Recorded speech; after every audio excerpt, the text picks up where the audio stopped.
magiciens. Alors, est-ce qu'ils vont nous révéler leur secret? Ça ne sait rien. Il n'y a pas de secret. Il n'y a pas de secret. Il y a que mystère. Oui.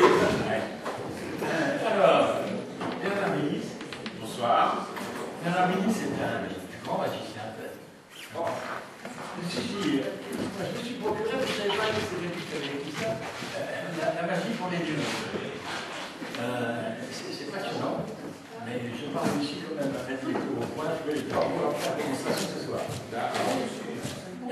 Et monsieur Guy, on le retrouve un peu partout, on le voit chez Saint-Sébastien, il est au plus grand carnaval du monde.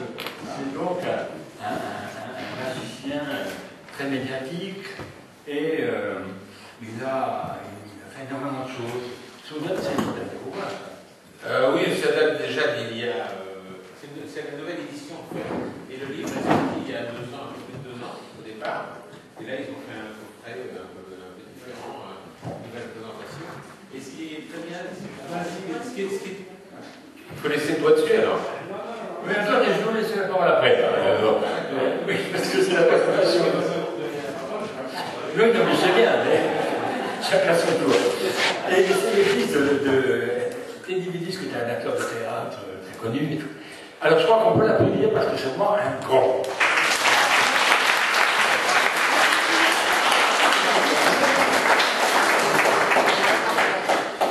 Nicolas Audoul, c'est peut-être un petit peu moins connu, mais on l'appelle Nicolas le magicien. Alors, il est à la fois magicien, mais c'est aussi, il fait du cinéma, il fait du théâtre, il fait du cabaret. C'est vraiment quelqu'un qui pratique tous les genres. Et il est actuellement, il donne même des cours de magie. Alors, on a parlé tout à l'heure, mais donner des cours de magie, c'est la part du mystère qui s'en va. Et il me disait, non, il y avait quand même 200, il y avait à peu près 200 élèves ou 200 praticiens intéressés par la magie. Alors, il y a peut-être parmi vous des élèves de tout âge, Ah bon, bah, écoutez, vous allez prendre des coordonnées de ceux qui veulent s'inscrire. Mais, alors, Nicolas Audoul, c'est un voisin, puisqu'il est de Poissy. Et, bon, je lui souhaite la bienvenue, et on l'applaudit.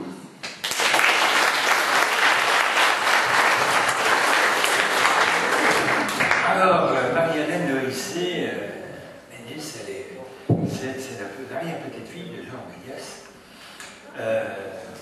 C'était le réalisateur des premiers films de cinéma muet. Et quand il a mis au point des trucages, heureusement qu'il avait la connaissance de la magie, l'art de la magie. Ça lui a permis de surmonter bien des difficultés quand cet art nouveau était en train de naître. Alors, Marie-Hélène de Rissé continue à faire vivre cette œuvre cinématographique. Et bon, elle est amoureuse de la magie. Oui. Elle va nous transmettre, j'espère, son amour. Alors, c'est curieux parce que moi j'avais quelqu'un, je sais très bien, qui s'appelle Marie-Hélène de Rissé, mais c'est pas du tout, n'a rien à voir. Hein, bon. Et bien écoutez, soyez bienvenus.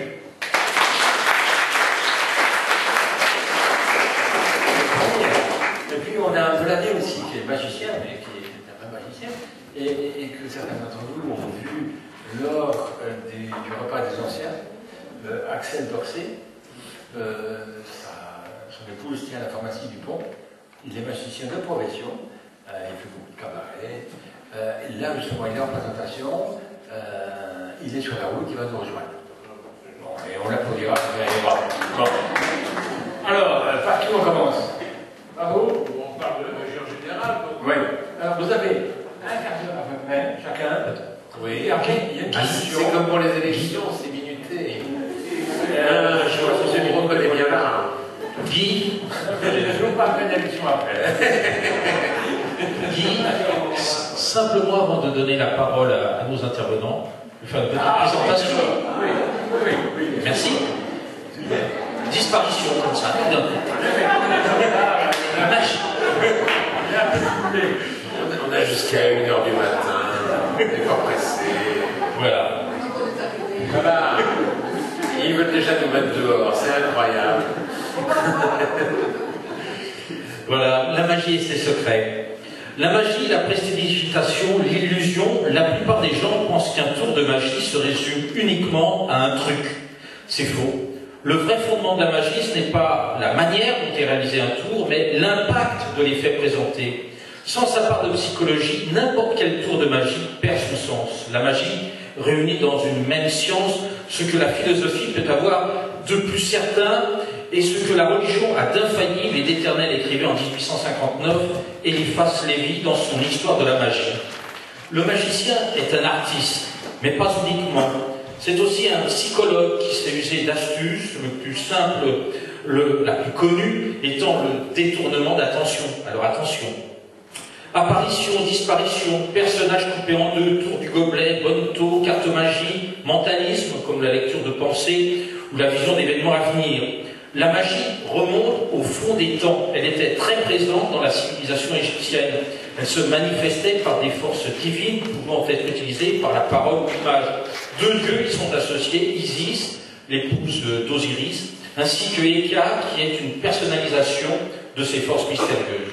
Pendant très longtemps, le magicien fut aussi l'égal du sorcier. Le père de la magie moderne est un Français, Jean-Eugène Robert Houdin. Il l'a révolutionné en y apportant un regard neuf. C'est lui, par exemple, qui a abandonné la traditionnelle tenue du sorcier, dirons-nous, pour un costume plus habillé, la cape, le chapeau.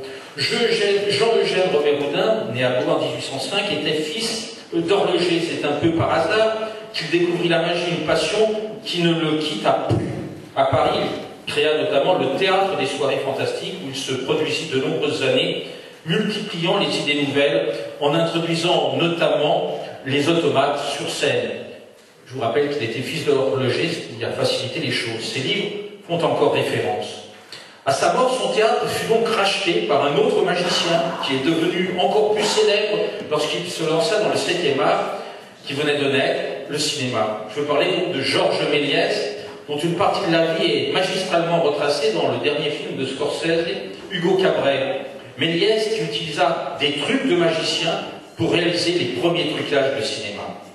À ces noms, il faut ajouter ceux d'Harry Houdini, que l'on surnomma aussi le roi de l'évasion, de Dave Vernon, et plus près de nous, de David Copperfield, Chris Angel, pour les Américains, Gérard Majax, Pierre Suiton, Gérard Billis, ici présent, Sylvain Melroux, Axel Dorset, qui nous rejoindra tout à l'heure.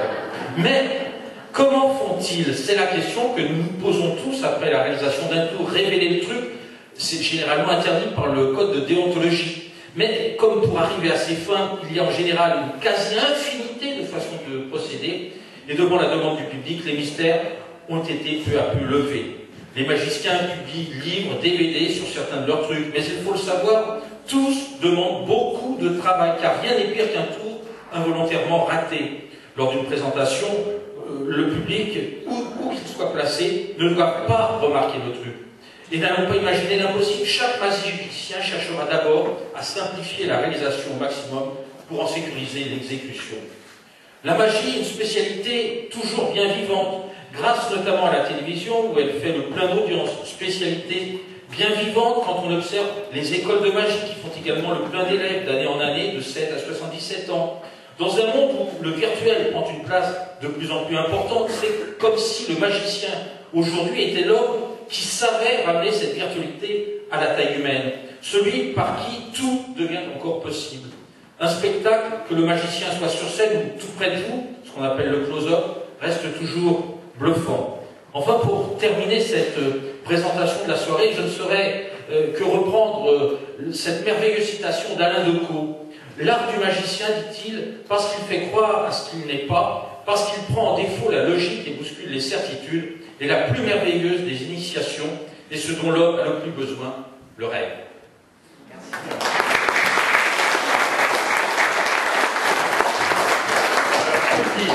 On a tout dit là. Voilà.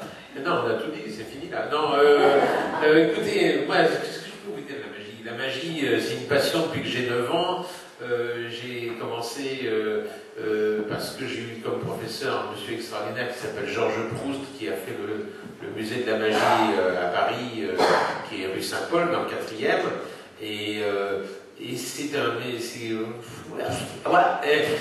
Non, je pense que ce qui est le plus intéressant, c'est que vous nous posiez des questions, en fait, parce que vous parlez de la magie comme ça, en 10 minutes, ça ira pas, et sinon je vais vous tenir 2 heures et vous allez me faire la thèse.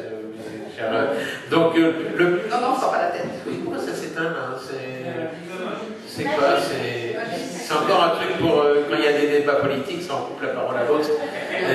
Paf. Et donc, on n'entend pas. Alors, je vous en veux pas, je rigole, je plaisante, mais il faut bien rigoler, on est là pour ça. Donc voilà, je pense qu'en fait que le mieux, c'est que vous nous posiez des questions aux uns et aux autres, et qu'en fonction de ça, on essaie de satisfaire votre curiosité le mieux possible. Non, mais oui, on est très heureux d'être là, et à vous de jouer, c'est un débat, donc on est là pour voilà. Bon, alors, Madame Dérissé, oui. Vous avez quelque chose à nous dire ou question à Je viens vous dire que la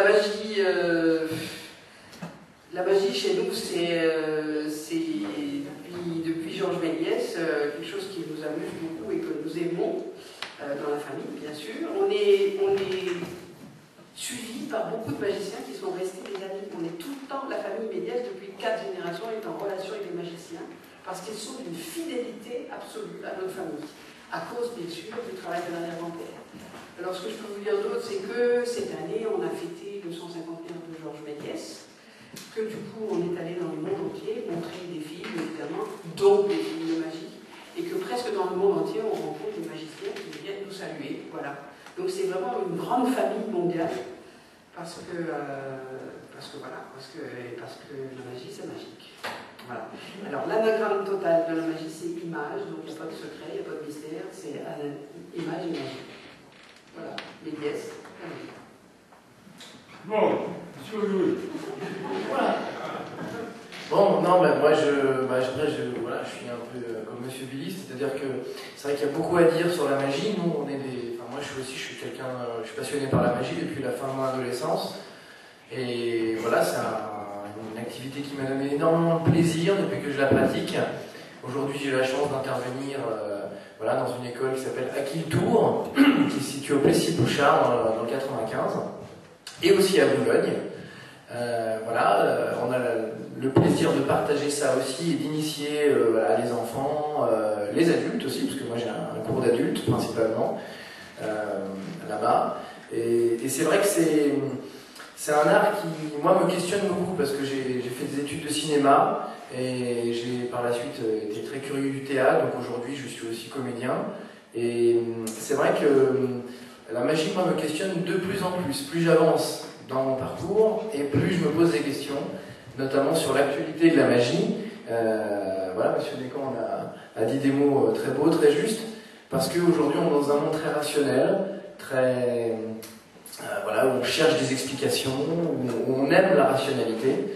Ce qui était, il me semble, j'ai pas vécu cette époque, mais il me semble que c'était pas le cas même de la génération de nos grands-parents, peut-être même de nos parents. Je crois qu'aujourd'hui, notamment la jeune génération, il y a l'internet, il y a l'informatique, il y a tout un tas de choses. Et du coup, je crois que le travail du magicien aujourd'hui, c'est d'arriver à actualiser son art, pas l'actualiser, mais arriver à le mettre dans son époque. Et ça, c'est tout le débat, en tout cas, qui m'occupe. Et donc, si vous avez des questions sur ce sujet, je suis... Alors, je vais poser une première question. Comment on est un tour de magie? Comment il est né?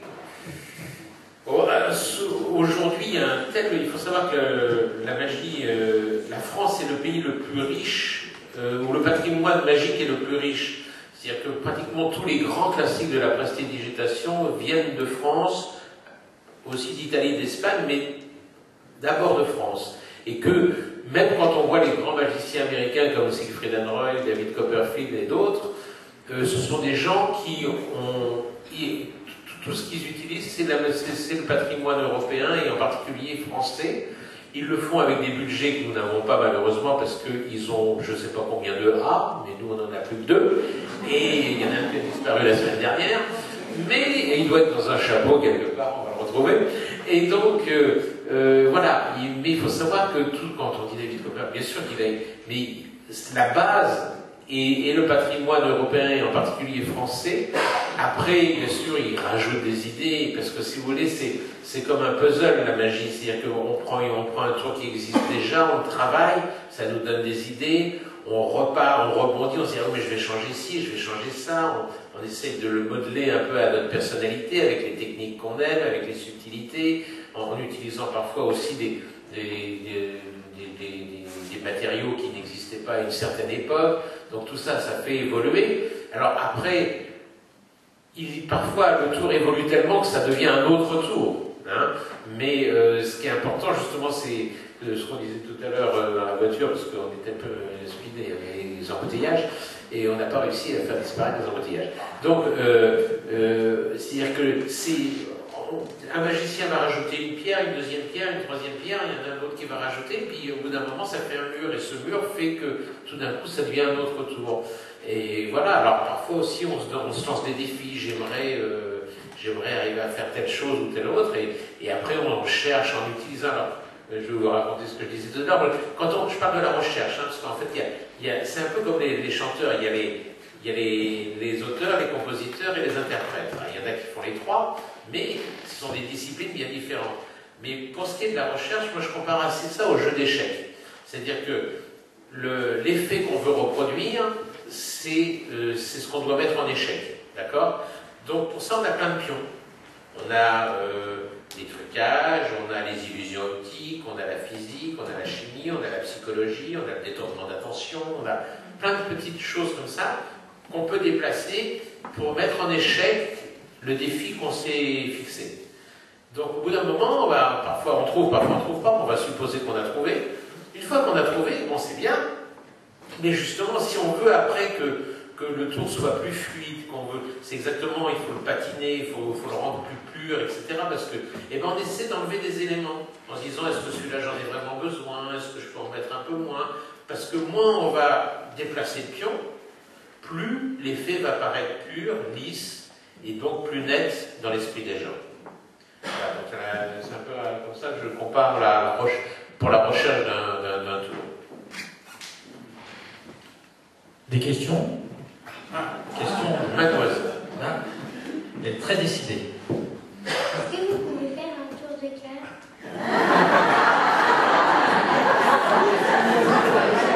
Alors là, il va falloir être très Ça commence. Si on commence comme ça, on va pas opposer vous. Tout à l'heure peut-être, si tu es sage. T'as pas d'autres questions? Non. T'es fâché? Ah bon. Tiens, regarde. Ça, c'est un petit exercice, là. C'est un petit exercice, parce qu'en fait, il faut assouplir les doigts, vous savez, très souvent. Donc, parce qu'il faut assouplir. Et tous les matins, depuis que j'ai 4 ans, je prends mon pouce entre les dents et je tire dessus, comme ça.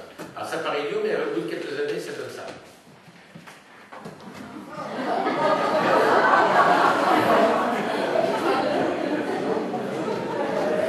Voilà. Il faut faire attention que les dents n'aillent pas en avant. Comment? Il faut faire attention à vos dents qu'elles ne partent pas en avant. Oui. Est-ce que vous avez des questions? En rapport avec la télévision, la magie. Oui. Comment ça se passe? Est-ce qu'avant vous avez préparé vos tours? Ah bah oui. Est-ce que donc le fait d'avoir une caméra devant vous aide beaucoup ou ne vous aide pas? C'est un travail spécial. Vous savez, il y a plusieurs sortes de magie. Il y a le cabaret, il y a la scène, il y a le close-up, c'est-à-dire les tours de près, il y a la télévision. Je dirais presque qu'à chaque fois, c'est un métier différent. Enfin, c'est une variante. C'est-à-dire que travailler en télé, c'est très compliqué. En télévision, vous ne pouvez pas détourner l'attention d'une caméra. Si je fais ça là, ah oui, tout le monde a baissé la tête. Vous voyez ce que je veux dire? La caméra, elle ne bouge pas. Donc ça veut dire qu'on ne peut pas détourner l'attention. Donc ça veut dire justement que parmi les pions que j'utilise d'habitude, je ne peux pas utiliser celui-ci. Ah, il s'est ouvert en plus. Alors c'est pas grave. C'est la carte que vous aviez choisie, madame? Très bien. Alors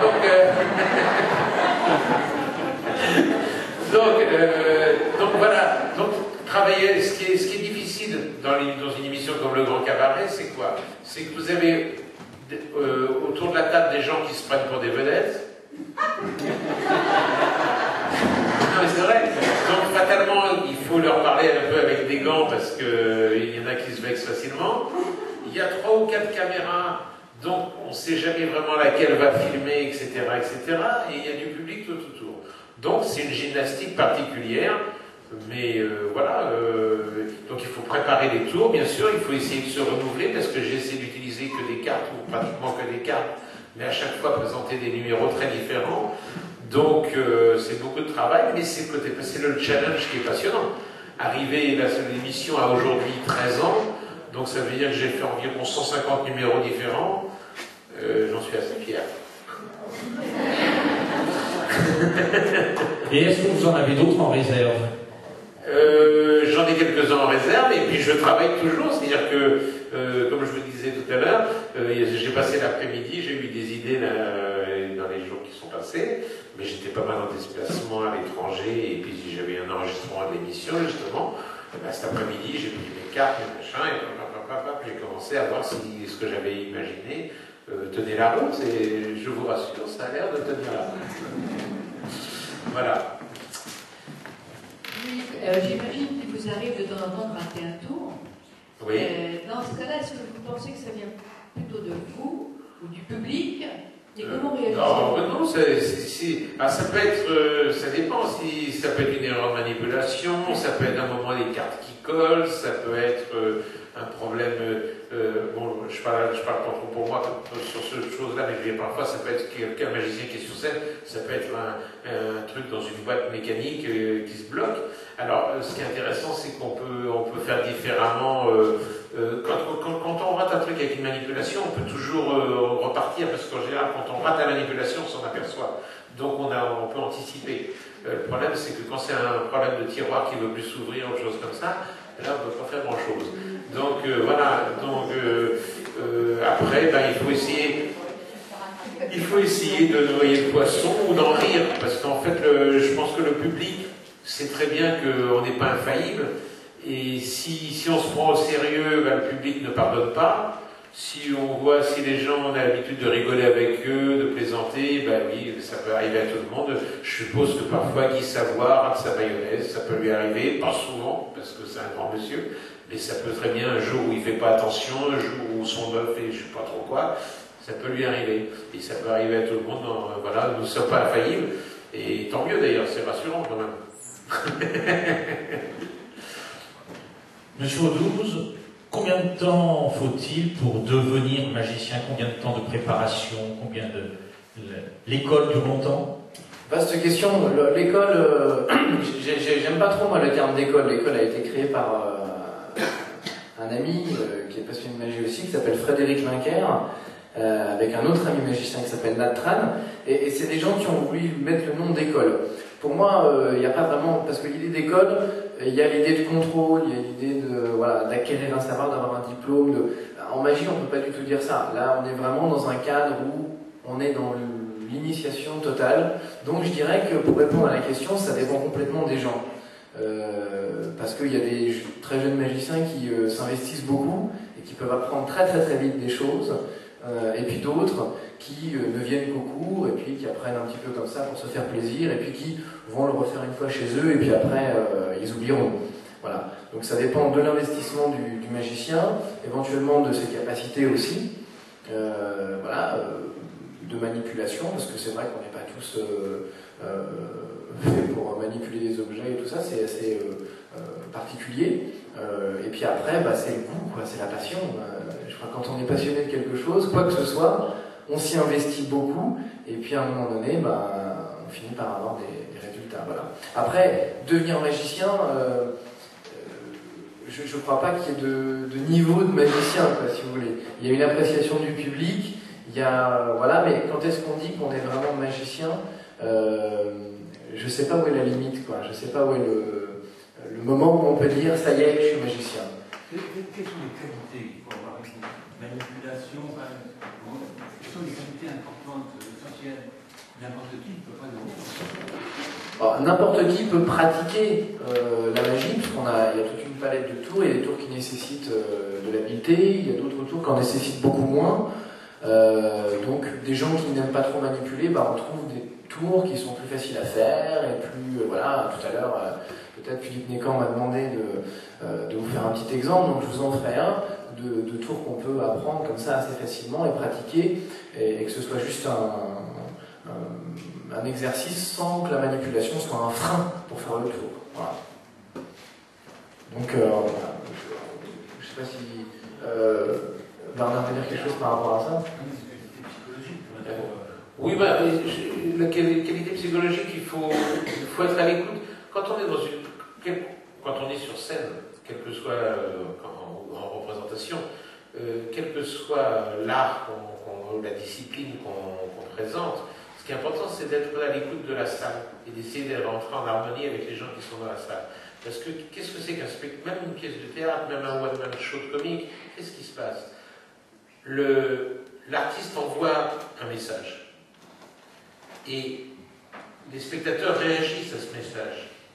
Et la réaction, le magicien, il doit la capter aussi, parce qu'en fonction de ce qu'il va capter, il va être plus souriant, il va mettre plus de rythme, parce que tout ça, ce qui fait qu'un spectacle marche, c'est que tout d'un coup, il y a une espèce d'alchimie, une harmonie dans la salle, qui fait que l'artiste qui est sur scène et les gens qui sont dans la salle fusionnent. C'est ça qui fait qu'un spectacle marche. Donc je pense qu'il y a un truc qui est très important, c'est être à l'écoute. Ne pas être simplement le mec qui vient faire une démonstration et je suis émetteur. Tu es émetteur, mais tu es aussi récepteur. Parce que ce que tu vas émettre après, tu ne vas pas l'envoyer pareil en fonction de ce que tu auras reçu de la salle. Et voilà, je crois que c'est... Et maintenant, les qualités d'un magicien, c'est quoi? Au départ, on n'est pas magicien, au départ, on est montreur de tours. On devient magicien à partir du moment où on maîtrise la technique, c'est-à-dire qu'il n'y a pas d'art sans technique, mais ça devient de l'art qu'à partir du moment où on ne pense plus à la technique. Donc voilà, on devient magicien à partir du moment où on arrive à... Les gens se disent, mais c'est incroyable, on a l'impression qu'ils ne touchent pas les cartes, ou qu'ils ne touchent pas ceci, tout ça, et ça se passe quand même. Et donc c'est à partir de ce moment-là qu'on devient magicien. C'est le moment où les gens se disent... Parfois, j'ai eu un compliment qui est revenu comme ça quelquefois, et que j'aime beaucoup, c'est quand on dit vous savez qu'à une autre époque, on vous aurait brûlé. Quand quelqu'un vous dit ça, vous dit voilà, le mec, ça veut dire que je l'ai vraiment fait voyager dans sa tête. Et c'est là où on est magicien. C'est-à-dire que le tour n'est qu'un support à vous faire rêver et à vous transporter. Si on a réussi ça, on est magicien. Sinon, on est montreur de tour. Vous voyez ce que je veux dire? Une question à Madame Méliès, à Madame Guérissec, excusez-moi. Oui, je vous en prie. Comment votre arrière-grand-père est-il devenu magicien? Je crois que c'est un petit peu par hasard. C'est presque au départ une histoire de famille. Je dirais que son père était fabricant de chaussures de luxe à Paris, une famille très bourgeoise. Et il se trouve que mon arrière-grand-père, autour de 20 ans, est tombé amoureux de la fille du concierge. Ça ne faisait pas bien dans les milieux bourgeois, donc en fait, pour vite qu'il ne se passe rien de grave, on l'a envoyé en Angleterre.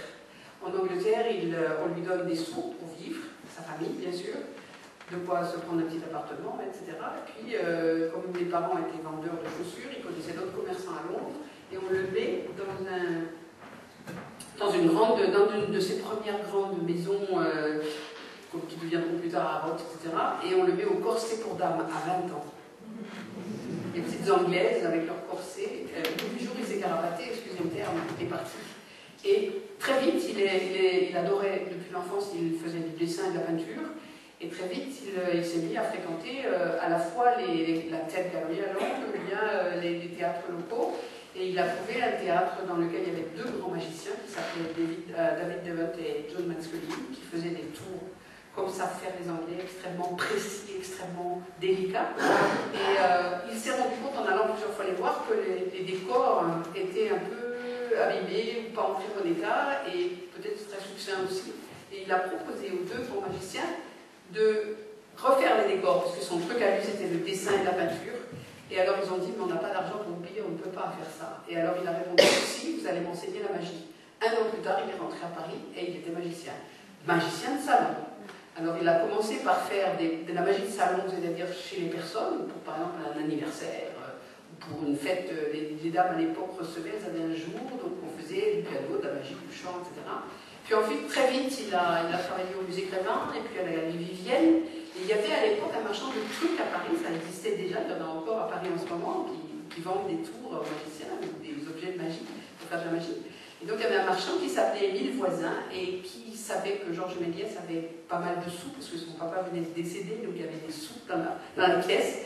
Et justement, le théâtre Robert Houdin, du fameux grand magicien Robert Houdin est celui qui a fait rentrer la magie dans le dur, c'est-à-dire dans un théâtre. Hein. Avant, c'était davantage de la magie de rue, ou parfois de salon, mais beaucoup de magie. Et donc, il est un petit peu ce que Mozart a fait pour la musique, c'est-à-dire que Mozart a, on peut dire entre guillemets, inventé la musique classique et rendu la musique vraiment noble, je dirais, parce que les musiciens à l'époque étaient assez mal considérés.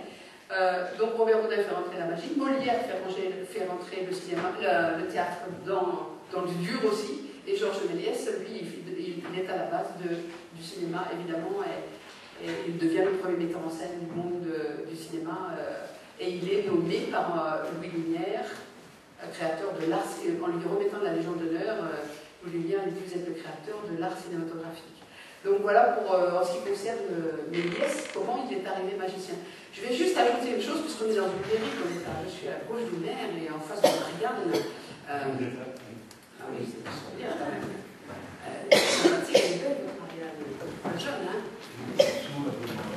Ça, j'arrive. Moi, j'arrive. Et donc, je parlais de Marianne. Je dis, puisqu'on est dans une mairie et que voilà, on est quand même fiers d'être français et cocorico de nouveau, puisque tout à l'heure Bernard Boudis disait que la magie était un art essentiellement, il y a beaucoup de troupes de magie qui sont nées en France. Eh bien, je vais vous dire aussi que chez les truquistes, c'est la même chose, le cinéma. Hein, c'est-à-dire que depuis Méliès, la France est devenue une grande école de trucage, de truquistes, etc. Et aux Amériques, contrairement à ce qu'on pourrait croire, la majorité des truquistes pour les grands films sont des Français. Au moins la moitié, voire plus. Voilà. Et je voulais savoir, est-ce que tout de suite, en étant magicien, est-ce que tout de suite il a compris l'intérêt qu'il y avait à faire du cinéma? Alors, c'est-à-dire qu'en fait, Méliès, dans son théâtre d'illusion, l'ancien théâtre Robert Houdin, qu'il avait acheté à la Veuve Houdin, dans son théâtre faisait donc avant que le cinéma naisse, faisait des projections de lanterne magique, des ombres chinoises, tout ce qui était dit visuel à l'époque. Donc en fait, quand le cinéma est né, il a tout de suite vu que ça pouvait lui servir à faire d'autres choses dans son théâtre, c'est-à-dire un nouveau genre avec cette nouvelle invention. Voilà. Il l'a tout de suite vu, absolument. Puisque à la première, autant on ne peut pas donner la date de naissance de la magie, ni même de la poésie, ni même, etc., d'un autre art, de la musique, etc., autant on peut donner une date de naissance au cinéma qui est considérée comme étant le 28 décembre 1895, première projection au Salon interne du Grand Café du père des Frères Lumière vantant l'œuvre des 16 enfants. Voilà. Georges Méliès est venu à une de ses premières projections, le premier jour, en fin de journée. Il y a eu plusieurs projections, il est venu là, avec le directeur du musée Grévin et avec les directeurs des Folies Bergères à l'époque. Et ils sont sortis de là, évidemment, enthousiastes.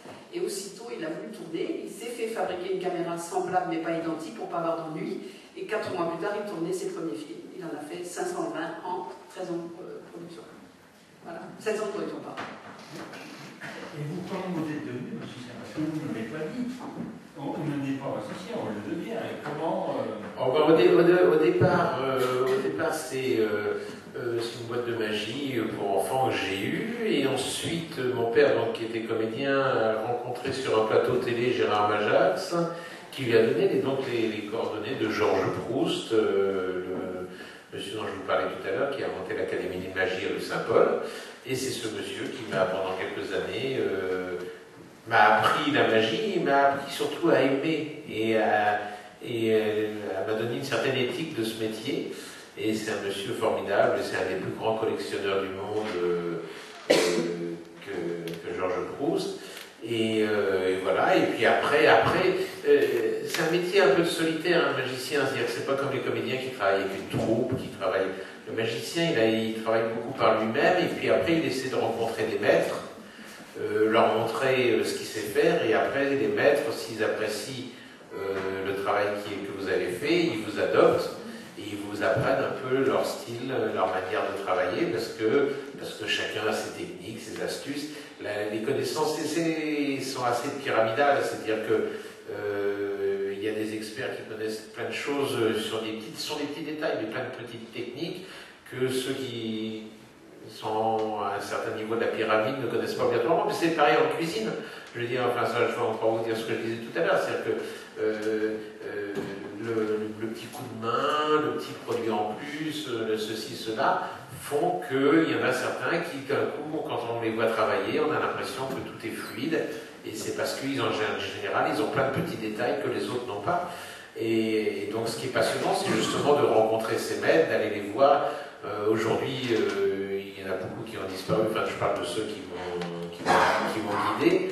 Mais c'était vraiment... Aujourd'hui, par le DVD, par l'Internet, on peut voir des films de ces gens-là, enfin, bien sûr. Mais à l'époque, c'était ce qui était très sympathique, c'est de se dire, tiens, je sais qu'il est à tel endroit pour un spectacle, je vais aller voir ce mec, et après, il faut que j'aille le voir dans sa loge, et il faut que j'arrive à... Voilà. Donc il y avait toute une démarche pour essayer de les rencontrer qui était assez passionnante, et voilà.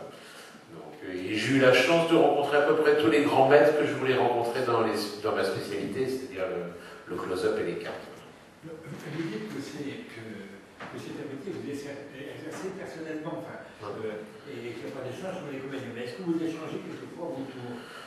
Oui, mais en général, c'est toujours pareil, ce sont des rencontres. C'est-à-dire que je peux très bien rencontrer un magicien et ne pas du tout avoir envie de lui montrer quoi que ce soit. Et lui, peut-être pareil aussi. Et par contre, avec un autre, il va y avoir un déclic qui fait qu'on va avoir envie d'échanger des idées, des astuces, et de se montrer plein de choses, et après rester en contact. Il faut vraiment qu'il y ait une espèce de rencontre. Monsieur, il semblerait que la magie soit représentée surtout par les hommes. Je me pose quelques questions. Oui. Est-ce que les femmes... Mais c'est parce que toutes les femmes sont magiciennes.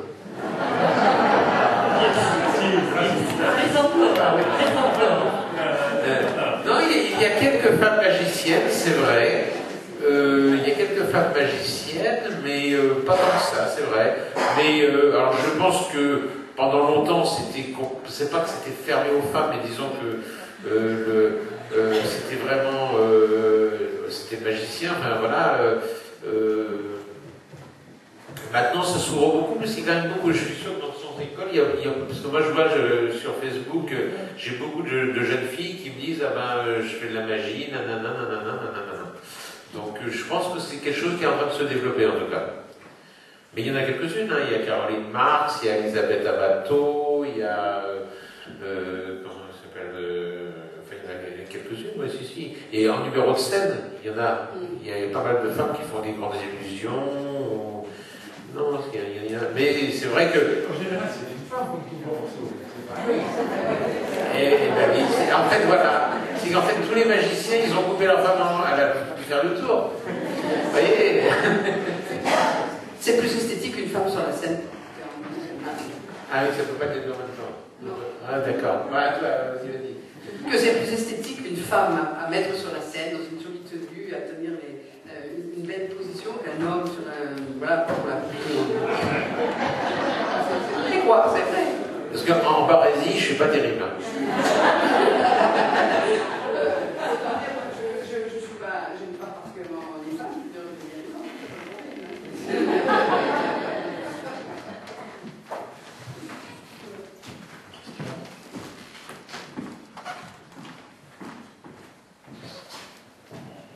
plutôt à M. Audouze, vous avez parlé de la modernisation de la magie, parce qu'on a toujours le fantasme du magicien en pupille, dans ses lancers. Comment vous envisagez la modernisation de la magie sans parler des grands magiciens qui font des tours? Je parle de la magie, effectivement, manipulateur, mentaliste, plutôt dans ce sens-là. Moi, en fait, ma démarche à moi, en termes de close-up, par exemple, moi j'ai appris avec des choses classiques et j'aime des choses assez classiques, même à faire aux gens, voilà, parce que après j'ai une inventivité dans certains domaines du close-up et tout ça, mais c'est vrai que c'est très très riche déjà d'apprendre ce qui se fait et de se l'approprier, c'est déjà très très riche. Après, quand J'ai aussi une démarche de créer mes propres tours et des choses comme ça. Mais c'est surtout au niveau de la mise en scène, de la façon de présenter aux gens. Par exemple, moi, il y a quelques années, je me suis vraiment mis à faire de la magie sur scène en duo avec un danseur hip-hop. Vous voyez, donc c'était quelque chose d'improbable, mais il s'est trouvé que c'était quelqu'un que j'ai rencontré comme ça par hasard, avec qui on a très bien connecté, et on est resté pendant plusieurs années à faire un numéro ensemble et un spectacle par la suite. Voilà. Aujourd'hui on ne le fait plus, mais voilà, pour moi c'était une rencontre qui a été très très riche et qui m'a beaucoup apporté, et voilà, c'est ma façon d'envisager les choses. Après il faut que ça... je pense qu'il faut qu'il y ait une idée qui jaillisse à un moment donné comme ça, de présentation, de mise en scène, de personnages. Voilà. Mais c'est surtout sur les spectacles de scène, je pense, qu'on va jouer sur cette corde-là. Voilà. Effectivement, on voit rarement plusieurs magiciens ensemble en scène. Il n'y a pas de magic band.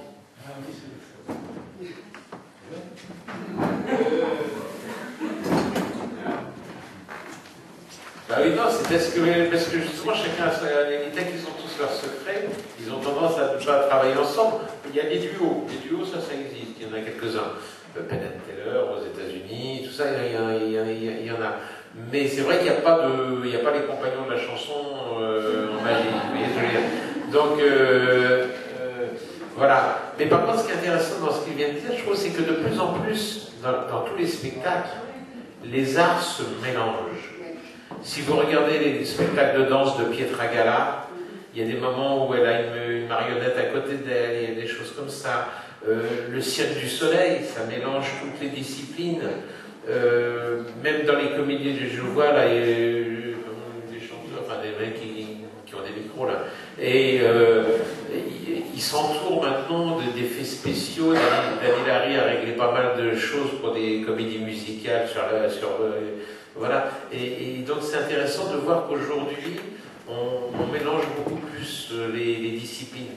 Et je pense que c'est quelque chose qui va beaucoup se développer, c'est-à-dire qu'on ira voir un spectacle, et dans le spectacle, finalement, il y aura, je vais dire, il y aura 5 comédiens, mais il y en a un, ça sera un magicien, un autre, ça va être un danseur, un autre, ça va être un jongleur, et le quatrième, un acrobate, vous voyez. Et je pense que de plus en plus, on va aller vers des spectacles comme ça, qui n'ont pas vraiment d'identité rattachée à une discipline, mais un mélange de chorégraphie, de style, et de choses comme ça. Ce qui est intéressant, parce que justement, c'est que tous les arts vont en bénéficier dans la mesure où celui qui adore la danse va vouloir aller le voir, mais d'un coup il va faire connaissance avec la magie et avec l'acrobate, et avec je sais pas quoi, et puis pareil pour celui qui vient pour voir la magie, c'est-à-dire que ça va enrichir toutes les disciplines, quoi. Et justement, je disais, parce que Pietra Gala m'avait invité à voir son spectacle, et j'avais dit après à quelqu'un qui travaille avec elle, j'ai dit c'est dommage qu'on n'en ait pas parlé, parce qu'avec la magie, ce passage-là, on aurait pu en faire quelque chose d'encore beaucoup plus fort. Qu'elle se serve de la magie pour faire en sorte que sa chorégraphie prenne encore plus de puissance. Et donc c'est intéressant de voir justement ce que chaque art ou discipline peut apporter à une autre discipline.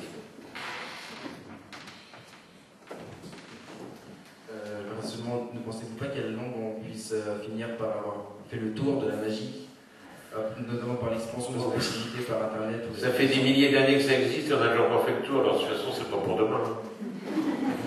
Hein? Non, puis la meilleure façon de le voir, c'est que vous êtes là ce soir, j'ai envie de dire.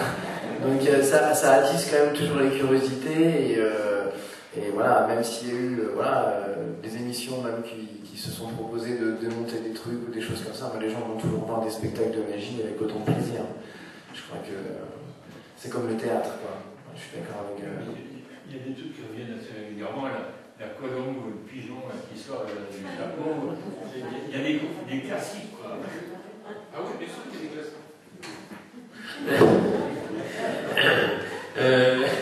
Bien sûr qu'il y a des classiques, mais il faut qu'il y ait des classiques, parce que mais quelque part, si je vous dis, dites-moi quand est-ce que vous avez vu un lapin sortir d'un chapeau, et bien vous allez vous apercevoir que c'est une image, mais que finalement il n'y a plus un seul magicien qui le fait. mais c'est l'image, c'est notre logo, entre guillemets, c'est un peu notre logo, comme... Non. Parce qu'il faut nourrir le lapin. C'est pour ça que ça se fait plus. Il vaut mieux le manger. Et alors, en fait, tous les magiciens qui n'avaient pas assez de boulot, ils ont bouffé leur lapin. Moi, j'en vois tous les jours dans les films de mon arrière-grand-père, parce qu'il y en a des lapins.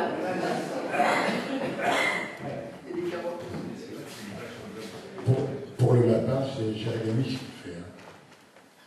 Jerry Lewis. Oui, Jerry Lewis, tout à fait. C'est dans le Kid en kimono. Hein. Et tout à fait, où il joue un magicien. Mais le lapin est plus magique que lui, parce qu'il y a des moments où il ne trouve pas le lapin, c'est le lapin qui se... tout à fait dans l'avion et tout ça. Et en fait, c'est là où on s'aperçoit qu'il y a des femmes magiciens, puisqu'à la fin du film, il s'aperçoit que c'est une lapine. Je vois que vous connaissez le film aussi. Deux questions, je vais poser. Concernant les erreurs, tout à l'heure, vous avez dit monsieur disait qu'il pouvait y avoir des erreurs. Il y en a une très grosse qui a été faite. En connaissez-vous la raison? Celle de Siegfried et Roy, qui ont eu des problèmes avec leur tigre. Oui, mais écoutez, alors ça, c'est une erreur très regrettable, parce que pour moi, c'était le plus grand show de magie. C'est deux magiciens américains qui, au départ, ils sont allemands. Hein, ils ont commencé à marcher très fort dans les années 50, 60. Ils ont été les magiciens du Lido de Paris d'abord, et après on leur a proposé d'aller à Las Vegas. Ils ont eu un premier show, et ensuite on a construit un hôtel spécialement pour eux, un hôtel qui s'appelle le Mirage, et donc ils faisaient leur show, ils étaient là à l'année. Je situe, il y avait un grand blond et un grand brun, et ils faisaient des numéros principalement avec des animaux. Ils faisaient apparaître un éléphant, ils faisaient des numéros avec des tigres blancs polaires. Et il s'avère que... C'est incroyable, parce que moi je les ai un peu connus, et vraiment Roy, parce que c'était Roy le dresseur, hein. Siegfried était plutôt le magicien en fait, et Roy plutôt celui de l'animalier, on va dire. Et donc c'était incroyable, parce qu'il avait vraiment une complicité avec ces animaux qui étaient hors du commun. Il se promenait dans la rue avec, il se baignait dans la piscine avec eux. Et puis bon, ce jour-là, un moment de fatigue, est-ce qu'il y a quelque chose qui a fait peur au tigre dans la salle? Est-ce que... On ne sait pas. On ne sait pas, et on ne le saura jamais dans la mesure où ils ont détruit les films, parce qu'il y a toujours des caméras de surveillance et tout ça, parce que justement ils veulent garder la légende, et ils veulent pas qu'on sache vraiment ce qui s'est passé, donc il y a plusieurs bruits qui circulent et tout ça. Ce qui est regrettable, c'est qu'effectivement, un soir, le tigre a attrapé Roy par le cou et lui a brisé les cervicales. Donc depuis grâce à la fortune qu'ils ont et à la médecine qu'ils ont là-bas aussi, ils ont réussi à le sauver. Aujourd'hui, il arrive à se lever, à dire quelques mots, mais bon, malheureusement, voilà, c'est une carrière qui est malheureusement terminée. Mais c'était un show extraordinaire, et extraordinaire. C'était un show qui était un peu kitsch, hein, c'était un peu kitsch, c'était très paillettes, des choses comme ça. Mais c'est des gens qui donnaient tellement, ils donnaient, et ils y allaient, quoi. Et ça, c'était formidable. Et c'était le plus grand show américain. Et quand vous arriviez à Las Vegas, je ne sais pas s'il y en a parmi vous qui sont déjà à Las Vegas, mais à cette époque-là, quand vous arriviez, il y a dans la salle où vous prenez les bagages, qui est une salle immense où il y a tous les shows de tout Vegas, enfin tous les plus grands shows, et puis il y avait un mur où c'était un seul show, c'était Siegfried and Roy. C'était le show qu'il fallait voir. Tous les gens, en arrivant à Las Vegas, s'ils devaient aller voir un show, c'était Siegfried and Roy. Aujourd'hui, c'est un spectacle du Cirque du Soleil, qui est considéré comme le plus grand show de Vegas, mais pendant 15 ans, le plus grand show de Las Vegas, c'était Siegfried and Roy. Si je peux me permettre ma deuxième question, on a parlé également de spectateurs. Vous avez des spectateurs bons, mauvais, ceux qui vous conviennent, ceux qui ne vous conviennent pas, notamment de votre émission que vous faites avec Sébastien, qui n'arrête pas de vous contredire un tout petit peu, pas contredire, mais de vous voler un petit peu vos cartes, de vous couper la parole. Vous savez qui? Mon camarade, oui, voilà. mon petit gros là que j'ai sur ma gauche, là, qui a un micro. Non, alors vous savez, il faut savoir qu'il ne fait pas ça dans le but de ce que je connais bien, la Bougre. Patrick, c'est un type qui est passionné, qui adore la magie, qui adore tout ce qui est spectacle, qui est un homme de scène avant tout. Hein, avant d'être présentateur, c'était un homme de scène, il ne faut pas l'oublier. Qu'il est très exigeant, c'est-à-dire que moi je vois toutes les répétitions, il essaie de, quand il suffit qu'il y ait un petit problème d'éclairage, il dit tout de suite stop, on coupe, il faut réviser ci, vraiment il observe tout pour rendre le spectacle le mieux possible. Et en fait, le défaut entre guillemets dont vous parlez, c'est pas qu'il veut voler la vedette, il n'en a rien à faire, il est la vedette. Mais il veut que les gens comprennent, enfin comprennent pas le tour, hein, mais comprennent ce qui se passe. Et il a tellement peur que les téléspectateurs, parce qu'il y a des changements de caméra, parce que ceci, qu'il veut toujours rajouter le détail pour... Oui, mais vous avez bien vu que... Hein, alors, parfois, il ne veut pas le dire, mais il le fait parce qu'il est dans son truc et qu'il a toujours peur que les gens n'aient pas bien vu que le verre était vide ou que... Ça, donc, ah oui, vous avez vu, hein, son verre est vide. Alors, bien sûr, ça... Au début, ça gêne un peu, mais maintenant, je sais comment il faut gérer ça, et puis ça se passe très bien. Ça se passe très bien. Mais c'est pas dans le but de m'embêter, c'est pas dans le but de tirer la couverture, c'est pas dans le but de ceci, c'est vraiment dans le but d'essayer de se dire, mais parce que lui, il regarde moi je peux pas regarder les écrans de contrôle, je suis concentré sur ce que je fais, et puis en plus ils sont assez loin, donc tout ça, mais lui, pendant que je le fais, il regarde, et si par hasard la caméra, au moment où j'ai fait ça, n'a pas bien montré le verre, ou moi j'ai été trop vite, que la même caméra n'a pas eu le temps de bien... Eh bien, oui, mais vous avez vu, hein, son verre il est vide, et il vient là-dessus. Et alors, bien sûr, parfois ça peut paraître gênant pour les téléspectateurs, mais c'est vraiment pas dans cette démarche-là qu'il est. Quoi.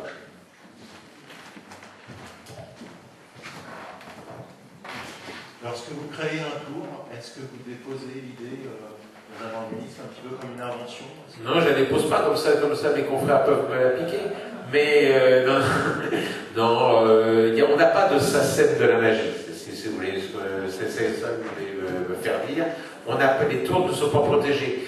Quand on invente un tour, soit on le publie dans des livres ou dans des DVD ou dans des magazines de magie, parce qu'il y a pas mal de magazines à travers le monde. Donc c'est une manière de faire en sorte que, voilà, dans l'histoire de la magie, on saura que ce tour-là a été créé par Dave Verdon, Edouard Marlowe ou un autre. Mais par contre, on n'a aucun moyen de défense, sauf le coup de poing sur la gueule du mec qui nous l'a piqué. Non, enfin voilà.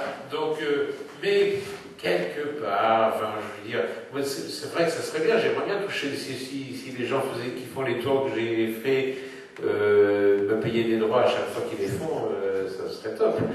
Mais ça mais quelque part, c'est tellement... même, voilà, je veux dire, si je me dis, tiens, ben voilà, même quand je serai plus là, on dira, tiens, ça c'était un tour de milice, ça c'était un tour de milice. Ben, je suis content parce que j'ai essayé de...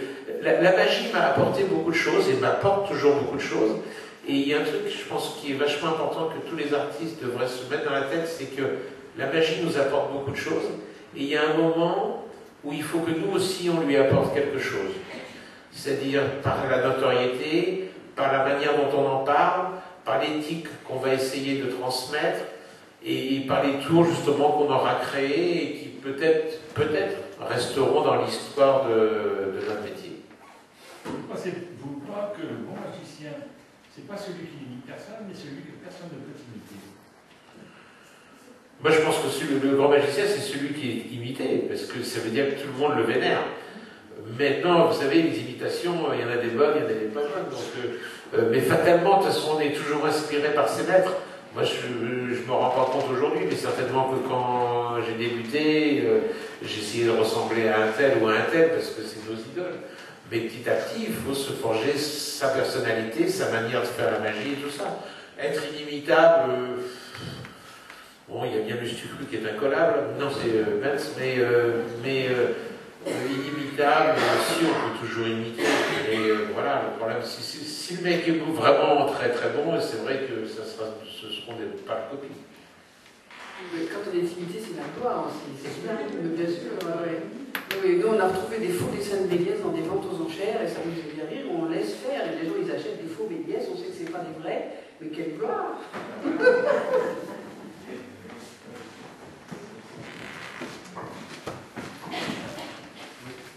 Peut-on considérer un prestidigitateur comme un magicien?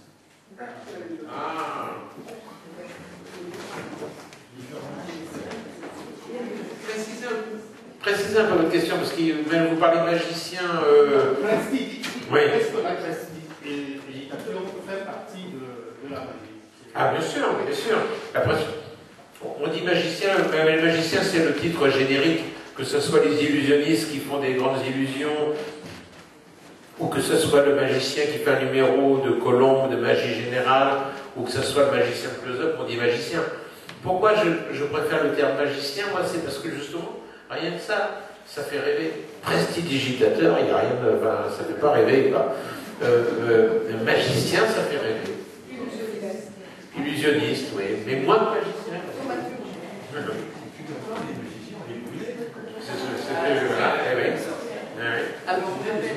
On appelle la magie la reine des arts en magie. Alors justement, la magie est-elle réellement un art? La question a été posée. Certains se posent la question. Ça, c'est une bonne réponse. Il me semble que oui, pourquoi? Enfin, je vais préciser pourquoi. Dites-moi pourquoi ça ne serait pas, en tout cas. Quels sont les critères qui laissent penser que la magie ne serait pas un art? Parce que déjà, pratiquement tous les arts utilisent la magie, puisque tous les arts, en général, on essaie de reproduire une sensation. À travers la musique, on écoute les 4 saisons, ah oui, ça c'est le bruit de la pluie, c'est bien une illusion auditive. Donc quelque part, dans tous les arts, il y a de la magie, c'est plutôt le contraire. Et à travers le cinéma, la magie, Georges Méliès, il a inventé la poésie du cinéma. Il a inventé, grâce à ses talents de magicien, qui lui ont donné l'imagination pour créer des techniques du trucage cinématographique, il a inventé la poésie du cinéma. C'est lui qui a... Pourquoi on dit que pourquoi il a eu... Lumière lui a dit, vous êtes le créateur de l'art cinématographique, parce que Georges Méliès est le premier à avoir raconté une histoire à travers un film. Et il a fait que ça. Il n'y aurait pas de scénario sans Georges Méliès. Tous les cinéastes du monde devraient lui verser des droits. Je serais riche. Voilà, mais c'est vrai. Et donc, voilà, donc à partir du moment... Il y a de la poésie dans la magie, il y a plein de choses, et oui, pour moi c'est un art, oui, tout à fait. Maintenant, dites-moi si vous avez des raisons de penser que ce n'en est pas un. Ah, je t'en ai pas. Certains disent. Non, mais je ne sais pas. Il y avait les propos de certains. Il y avait peut-être quelqu'un qui, dans la salle, qui se disait, pour moi, c'est pas un art. La magie, vous utilisez toutes les sciences possibles. Vous utilisez la physique un peu? Ça peut arriver, oui, ça peut arriver. Moins maintenant, c'est sûr que oui, mais il y a eu beaucoup de magie à base de physique, mais bien sûr. Mais l'humour fait partie des lieux. Quand les gens rigolent, ne regarde pas. Je voulais savoir, lorsqu'on a affaire à un mentaliste, oui. Là on n'est plus dans la maîtrise de techniques qui s'appuient sur le matériel. On est plus dans l'oral, on est dans la psychologie. Ah, on est dans la magie. Dans la magie, en réalité, il y a beaucoup de psychologie. Mais c'est moins le matériel. C'est équivalent, c'est la manière de présenter. C'est le personnage. qui est différent. Vous voyez ce que je veux dire? C'est-à-dire que c'est le même tour peut être fait par un magicien et un mentaliste. Et le mentaliste ne va pas vous l'amener de la même manière, ne va pas vous donner le même genre de texte, ne va pas se comporter de la même manière. Vous voyez? Nicolas, je ne sais pas si vous l'avez vu, ça fait 2 fois qu'il est là, la deuxième fois qu'il est encore passé, c'est un mentaliste qui est passé le soir du 31 décembre au Grand Cabaret. C'est un magicien qui fait du mentalisme, mais c'est un magicien donc il utilise des trucages de magie afin de faire des expériences qui peuvent ressembler à du mentalisme pur, si j'ose dire. Mais il faut savoir que tous les mentalistes utilisent des trucs de magie. Mais c'est pas grave. C'est exactement ce que disait Mireille Rosca dans les années 50-60, qui faisait un numéro de télépathie. Il disait, s'il n'y a pas de truc, c'est extraordinaire. Mais reconnaissez que s'il y en a un, c'est encore plus extraordinaire. Parce que c'est tellement incroyable qu'on est persuadé que c'est vrai. Et voilà, donc c'est encore une manière de vous faire rêver. Et s'ils y arrivent, ben c'est formidable. Est-ce que vous pourriez nous donner le nom, sans nous dévoiler un tour particulier, quelques trucs?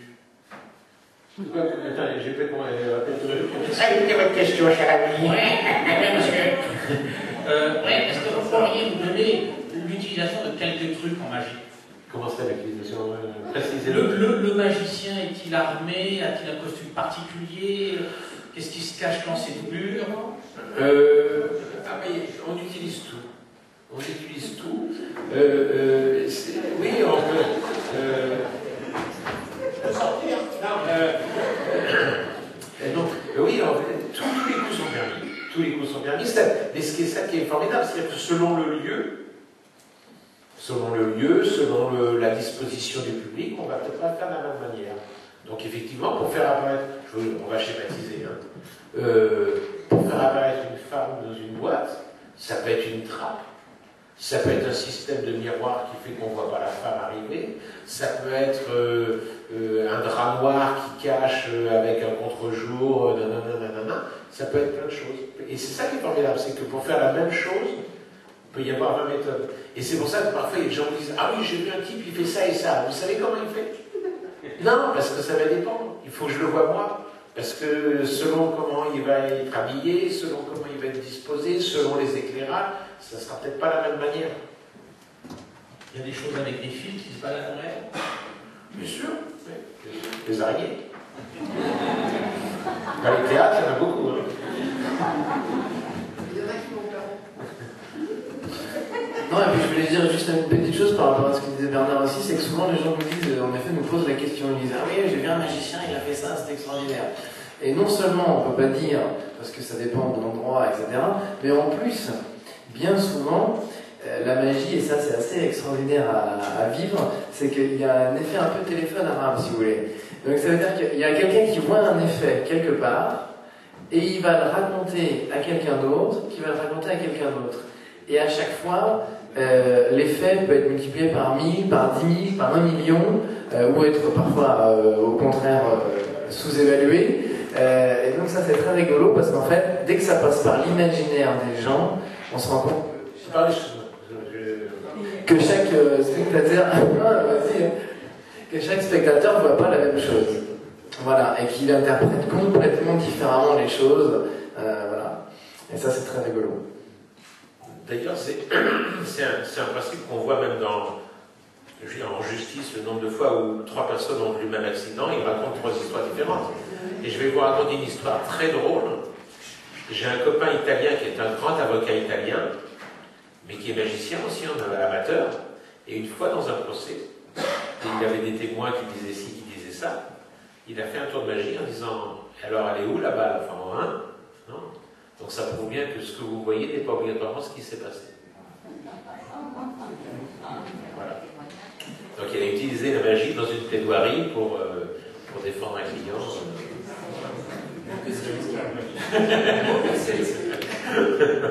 Je voudrais poser une question à Madame Mérisset. Elle qui a vécu dans la magie depuis sa plus tendre enfance, elle est amoureuse de la magie. Quelle est l'évolution que vous avez constatée dans les tours?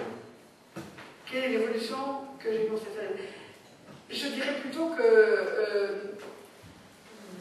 enfin, moi j'ai vu mon grand-père, qui était le fils de Jean Dalliès, faire des tours classiques, faire apparaître en permanence des bonbons derrière les oreilles, des choses comme ça, plein de choses.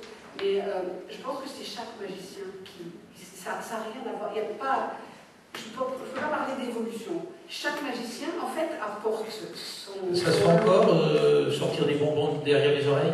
Bien sûr. Bien sûr, bien sûr. Quand ma fille, je lui fais pas un jouet ou n'importe quoi, elle est ravie comme tout. Et ce qui est formidable avec la magie, c'est le même effet peut avoir deux impacts différents. Comment je vais vous dire ça?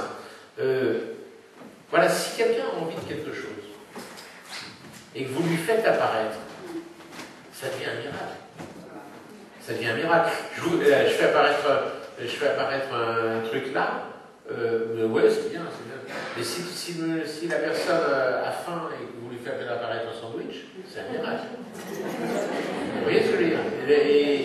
Et ce qui est intéressant, c'est l'interprétation de la personne qui regarde. C'est ça que je veux dire. C'est-à-dire que le même effet qui va consister à faire apparaître... si vous sortez de table et que je vous fais apparaître un morceau de pain, ça ne vous fait pas rire. Enfin, ça va, il est le monde sur une table. Hein, mais si vous êtes dans le désert et que je vous fais apparaître une gourde pleine d'eau, ça c'est top. Et ce qui est intéressant, c'est justement selon la situation, le même effet peut avoir un impact complètement différent. Et puis je dirais même que justement, une des choses qui est intéressante, c'est exactement comme dit Bernard, c'est-à-dire que si les gens ont envie de voir quelque chose, tout d'un coup, ça prend une ampleur énorme. Donc peut-être que le magicien, même quand il fait un tour de cartes, une partie du travail, c'est peut-être de donner envie qu'il arrive quelque chose aux gens avant que ça arrive. Et c'est à ce moment-là que les gens vont plus apprécier le tour. Bien, écoutez, on est salué l'arrivée de Céline Boxey, qui nous l'a dit tout à l'heure, et certains d'entre vous ont apprécié dimanche dernier. Il vient d'un spectacle, je crois. Oui. Vous avez eu un grand succès. Excusez-moi. Vous avez eu un grand succès. Où ça? Tout à l'heure. Oui, ça a été. Bon.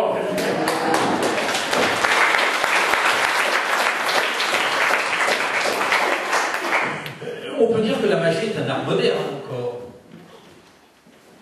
Ou est-ce qu'il a été remis au bout du jour par la télé, grâce à la télé?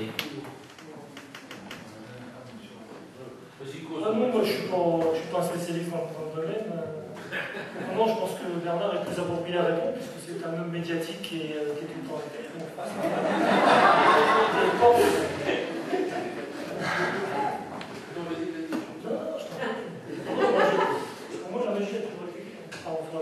Pour moi, la magie a toujours été quelque chose de moderne. Je dirais d'ancien. Elle vit au jour le jour. Elle est perfectionnée par des gens comme Bernard qui passent leur temps à inventer des choses nouvelles pour nous. Moi, je n'invente rien, par exemple. Donc, je puise chez les gens comme lui des idées nouvelles qui m'amènent. Puis après, on essaie de faire profiter tout le monde. On n'explique pas, on fait juste profiter. On distrait, on divertit. Mais pour moi, ça a toujours été. Non, c'est quelque chose qui est très vivant, qui est en constante évolution. Ça ne cesse d'évoluer grâce à des tas de gens comme toi. Puis, vous savez, il y a plein d'artistes qui passent par la télé qui marchent très bien.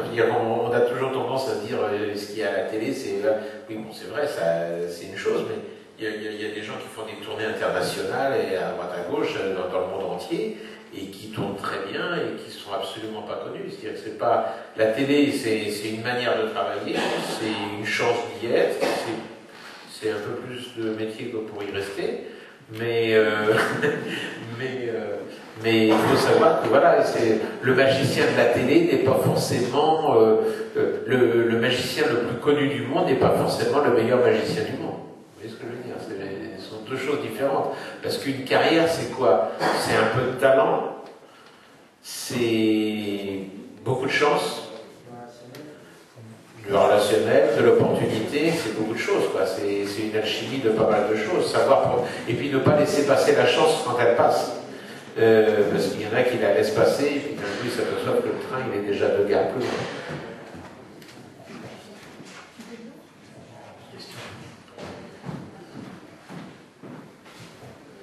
Et justement, à propos, comment lisez-vous le meilleur magicien actuellement? Parce que j'ai constaté que David Copperfield est détrôné par un Français qui.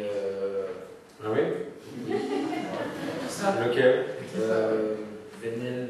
Ah oui, non, il est loin derrière. Il n'y a pas de. Bon, ils ne font pas le même genre de spectacle, mais oui, ouais, Stéphane Vanel. Mais Stéphane Vanel, il a un très beau numéro d'apparition de cartes, il danse très bien le flamenco. Voilà. Parce qu'il a un numéro et il fait apparaître des cartes en faisant le flamenco.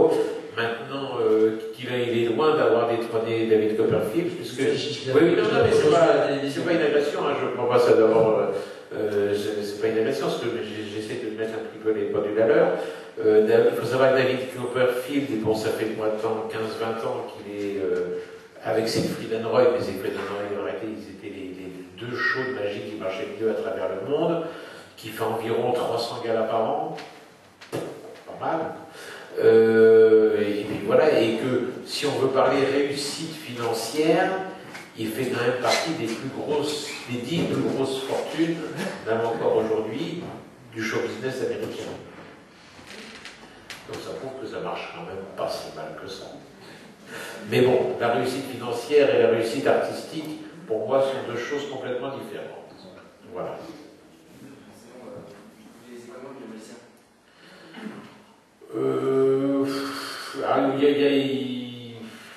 Moi, je n'ai dit personne d'abord, parce que j'ai pas encore reçu ma carte d'électeur, mais pour moi, il n'y a pas le meilleur magicien du monde, parce que lui, il va faire ça très bien, magnifiquement. Lui, peut-être un peu moins bien, mais il sait faire ça et ça que lui, il ne sait pas faire. Et puis, ce qui est important aussi, c'est ce qu'il va dégager, la sympathie qu'il va avoir avec son public. Il y a un vieux magicien qui disait, et j'en suis absolument convaincu, ce qui est le plus important dans un numéro, c'est que quand vous quittez la scène, le mec qui regarde, il dise « j'aimerais bien être son pote ». Et voilà, et si on parle de scène et que les gens ont envie de nous rencontrer, ben c'est ce qu'il y a de mieux. Donc pour moi, il n'y a pas de meilleur. Est-ce qu'on dit il y a le meilleur peintre du monde? Non, on ne va pas comparer Van Gogh et Rembrandt, on ne va pas comparer. Ce sont des styles différents, ils sont tous les 2 géniaux, et voilà, et on ne peut pas dire que c'est le plus grand de toute l'histoire. Ou Léonard de Vinci, ou je ne sais pas. Donc, et c'est pareil en musique, on ne va pas dire que Beethoven est meilleur que Wagner, que Mozart est plus pointu que Bach, ou le contraire. Hein, je veux dire. Voilà, ce sont des génies. Ils font partie des plus grands. Ben après, c'est le côté médiatique. Alors, on dit c'est le plus grand du monde. Oui, voilà. Mais pour moi, ce n'est qu'un système médiatique pour faire parler un petit peu de tout ça. Une autre question, peut-être, avant d'arriver à un petit peu plus de pratique, peut-être, si les gens qui sont à table ici sont d'accord. Une question. Je suis fait avoir. Oui, depuis le début, bon, on ne sait pas trop si vous êtes des artisans, enfin... On est des artisans. Oui, et au point de vue hiérarchie, est-ce que pourquoi vous avez des maîtres qui décident que un tel est un maître ou... Ah mais... Voilà. Est-ce qu'il y a un collège qui nomme le meilleur, enfin, Non, mais il y a des réputations qui se font, c'est-à-dire que on n'a pas un diplôme comme quoi on est maître. Enfin, si dans les associations ils font ça, mais ça c'est plutôt rigolo. Mais il y a un moment où le type, par la carrière qu'il a eue, par les tours qu'il a inventés, parce qu'il a communiqué justement sur son éthique de la magie, sur sa manière d'en parler, et ce qu'il a essayé de faire véhiculer comme image sur la magie, le mec il devient un maître. Il y avait un des plus grands maîtres du XXe siècle, c'est un monsieur que j'ai assez bien connu, qui qui s'appelait Dave Vernon. C'est un monsieur qui a commencé la magie à 4 ans. Il est mort à 98 ans. Et il disait j'ai perdu 4 ans de ma vie. Quoi. Et ce type-là, dans le monde entier, on l'appelait le professeur. C'est pas lui qui a donné le titre. Un jour, c'est venu comme ça. Parce qu'il avait. Il y a un endroit à Hollywood qui s'appelle le Magic Castle. Il était le magicien d'honneur du Magic Castle. Et qu'il avait toujours sa table réservée avec sa bouteille de whisky et son gros cigare. Et les gens, en fait, venaient souvent lui montrer des choses et il donnait des conseils. Et donc, du coup, naturellement, on l'a appelé le professeur. Et en général, les réputations de maître dans une matière, c'est justement les gens d'une spécialité qui vont dire ah bah lui, avec des cordes, c'est un maître. Jean Merlin, qui devait être avec nous ce soir mais qui n'a pas pu venir, c'est pour moi le plus grand magicien de la magie des cordes. Voilà, et c'est dans cette discipline-là, c'est le maître absolu. Voilà, et puis il y en a d'autres, ça va être pour les pièces, pour les cartes, pour les grandes illusions, voilà, pour les colombes, pour les lapins. Monsieur Dorset, comment en êtes-vous arrivé à la magie? On va revenir un petit peu, on a posé la question aux gens qui sont près de vous, mais comment en êtes-vous arrivé à la magie? Je raconte une belle histoire ou la vérité? Les deux, j'avais pas prévu. Je suis arrivé à la magie tout à fait par hasard parce que je me suis blessé à la main et je suis tombé sur un médecin qui m'a dit si vous voulez rééduquer votre main, prenez une balle, puis vous la manipulez comme ça. Puis en la manipulant, celui qui était en face de moi à un moment donné m'a dit comment t'as fait ça? Ça me paraît bête, parce que je ne savais pas me mettre. Et j'ai voulu en savoir plus, et tout ce qu'on pouvait faire avec une balle, et je suis tombé sur un livre d'un monsieur que tous les magiciens connaissent, qui s'appelle Jacques Delors. Et... Il a fait l'Europe. Comment? Il a fait l'Europe aussi. Ah oui, c'est vrai, c'est son homonyme, oui, mais c'est pas le... Jacques Delors était magicien, et il avait fait un livre merveilleux sur plein de choses, et il donnait des cours à la télévision aussi, il y avait des émissions, mais je ne regardais pas la télévision, donc je ne pouvais pas voir ses cours télévisés. Donc voilà, j'ai travaillé dans mon petit coin tranquille, puis un jour je suis allé dans une confrérie de magiciens, où on m'a dit, si ça t'intéresse, on donne des cours rue Bavin, et là il y avait un garçon, Bernard Mélis, il donnait pas des cours, il prenait des cours avec moi, on était ensemble, on prenait des cours, et lui déjà avait un certain niveau, moi je débutais, donc on n'était pas du tout, on jouait pas du tout dans la même cours déjà. Et puis j'ai continué mon petit bonhomme de chemin, et puis un jour j'ai rencontré un professionnel qui m'a dit ce que tu fais c'est pas mal, tu pourrais peut-être aller voir là, il cherche un magicien. Je suis monté sur scène et je n'en suis jamais redescendu. Et tous les soirs quand je travaillais, parce qu'à l'époque on avait la chance de travailler tous les soirs dans un dîner-spectacle, il y avait un orchestre derrière moi qui s'arrêtait au moment où je jouais, et cet orchestre c'était la compagnie créole, qui s'appelait pas encore la compagnie créole, et qui me disait travaille petit, travaille, c'est bon, continue. Regarde, il s'intéresse à ce que tu fais. Puis je suis là 35 ans après. Il n'y a plus d'orchestre derrière moi, mais le moral est bon. Voilà. Et comment avez-vous choisi votre spécialité? Par fainéantise. Je suis là où il y avait le moins de trucs à faire.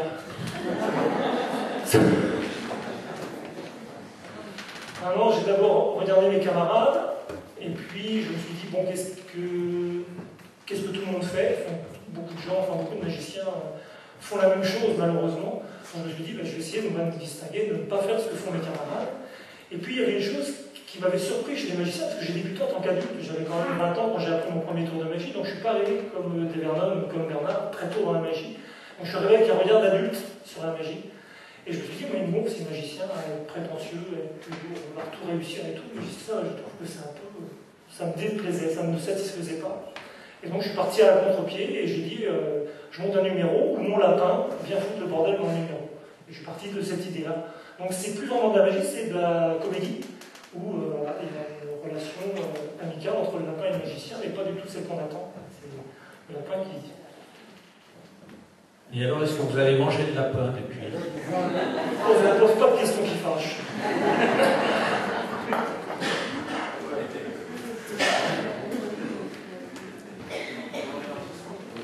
Et aujourd'hui?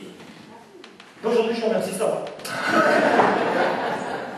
Alors, voilà, on se développe un peu dans toutes les directions aujourd'hui, parce qu'au début, moi j'ai commencé par la chance de faire du music hall, Casino de Paris, Folies Bergères, la France, qui continue. Ensuite, j'ai navigué un petit peu pas mal à l'étranger, j'ai fait beaucoup de croisières. Mon bateau aussi a coulé, mais je n'étais plus à bord. Il est sabordé. Là, c'est le commandant qui a donné le coup de pied, je suis en bas au plage. Et donc, c'est marrant. Puis,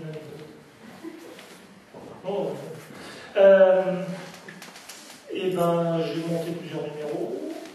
Un autre numéro qui marche bien aussi, qui est le numéro de Titi Parisien, qui est là aussi à contre-pied du magicien. C'est-à-dire que la magie n'est pas une fin en soi, mais c'est simplement mon personnage qui domine et qui vit à travers la magie. Donc il arrive, il fait des choses, mais pour lui c'est tout à fait naturel. C'est juste les gens qui sont en face qui sont surpris de ce qui se passe. J'aime bien ce côté contre-pied. Après, on fait tous pareil, on fait du close-up. Moi, je suis arrivé aussi à la sculpture de ballon, tout à fait par hasard, en faisant des spectacles pour enfants. On m'a dit, ça serait bien si vous faisiez du ballon. Je fais du ballon. Faire du ballon. Faire du ballon, pardon, de la sculpture, oui, je suis un peu fatigué. C'est la sculpture de ballon, on fabrique des chiens, des animaux, des personnes. On fait ça en animation pour les enfants, mais aussi pour les adultes, on fait des choses plus sophistiquées. Pour les adultes, on peut faire des chapeaux, très très beaux chapeaux, entre autres. J'ai des camarades qui ont poussé le vice beaucoup plus loin et qui font carrément des robes de mariée ou des robes de soirée en ballon. Très éphémères, mais magnifiques, sublimes. Une robe de mariée en ballon, c'est la classe. Ah oui, tout à fait. Je ne sais pas si tu as vu. Tu as vu les photos? Tu n'as pas vu les photos? On va voir les photos. Du mannequin. Ah non. Ah oui, c'est magnifique, c'est une technique de travail, c'est de la folie, parce que ça prend un temps fou. Donc la créativité, l'originalité, c'est les créatifs qui font ça, on leur tire mon chapeau. Voilà. Une question maintenant Alors peut-être, oui, avant de partir, un petit tour. Il n'y a pas de petit tour, il n'y a que des grands. Il y a un grand tour. C'est celui qui le fait qui fait que le tour est grand ou petit. Bien. Qui veut s'y mettre alors? Monsieur Audouz? Allez-y.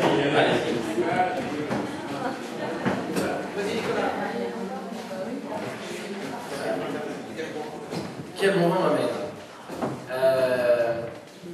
Écoutez, je vais tenter quelque chose. Je vais me lever peut-être parce que j'ai l'impression que les gens ne voient pas nécessairement partout. Je vais commencer. En fait, je voudrais faire un petit test d'attention parce que là, il est tard, tout le monde est fatigué, on a parlé pendant 2 heures de la magie. Ça, c'est juste un petit test d'attention. Et pour que le test d'attention fonctionne bien, il faut qu'il y ait un enjeu. Bien d'accord. Pour l'enjeu, en réalité, je prends un petit bout de rien du tout, juste comme ça, et un petit bout de rien du tout, et je l'envoie à quelqu'un, par exemple monsieur. Vous voulez l'attraper? Monsieur, au premier rang? Hop, vous attrapez le petit bout de rien du tout. Vous l'avez dans la main? Ouais. Alors qu'est-ce que vous en faites, monsieur? Vous me le renvoyez? Oh, super. Bon, le petit bout de rien du tout, ça marche pas très bien. Alors il vous faut quelque chose de plus concret. Alors, je vais faire ça avec. Je vais vous donner le truc en fait. Ce que j'ai là sur moi, c'est la fiche de paye des magiciens. Vous connaissez ça? Non. Ouais. La fiche de paye des magiciens. C'est un petit bout de papier. Ouais, vous voyez. Et en fait, on y marque à peu près ce qu'on veut. Alors, quand je reçois ma fiche de paye, si j'ai besoin d'argent, si j'ai besoin d'une certaine somme, je marque la somme.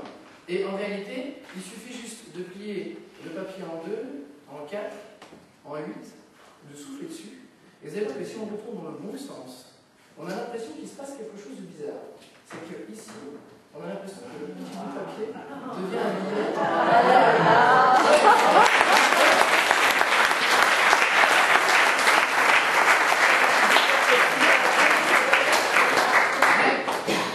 Souvent les gens me disent oui, mais alors, dites donc, c'est un sacré boulot de faire les billets à l'unité quand même. Moi, c'est pour ça que je ne fais jamais ça. Hein. Je les commande toujours par liasse. Je fais ce qui s'appelle du travail de groupe. Hein. C'est-à-dire, j'arrive avec une liasse de billets, hein, comme ça. Donc, à chaque fois, ça devient intéressant parce que quand on a plusieurs, quand on a une liasse de billets blancs, là, on peut faire tout en même temps. C'est-à-dire, on souffle et immédiatement, le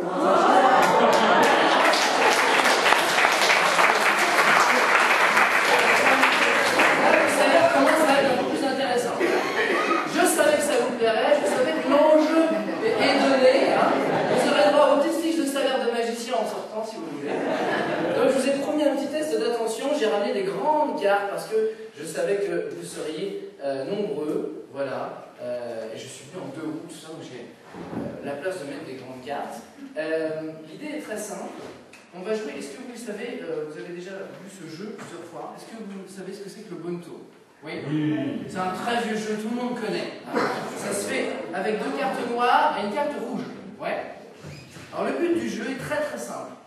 Le but du jeu, c'est de prendre la carte rouge, de la mélanger dans les noirs, et si vous arrivez à trouver la rouge, eh ben vous gagnez. Si malheureusement, vous tombez sur une noire, c'est le magicien qui gagne. Monsieur, il dit oui. Alors, monsieur, vous voulez jouer avec moi? Allez-y, monsieur, quel est votre prénom? Patrick. Alors, Patrick, c'est très simple. Au début, on va faire très simple pour vous, Patrick. Patrick, moi, j'ai mis mon enjeu. D'accord? Je vous donne une petite fiche de salaire de magicien. Qu'est-ce que vous me donnez, vous, voilà, si vous perdez? Vous êtes venu en voiture, monsieur?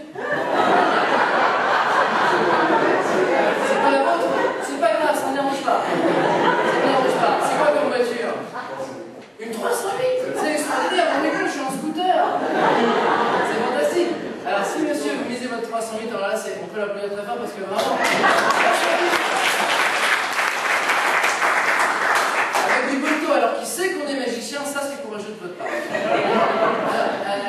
Donc 2 cartes noires et une carte rouge.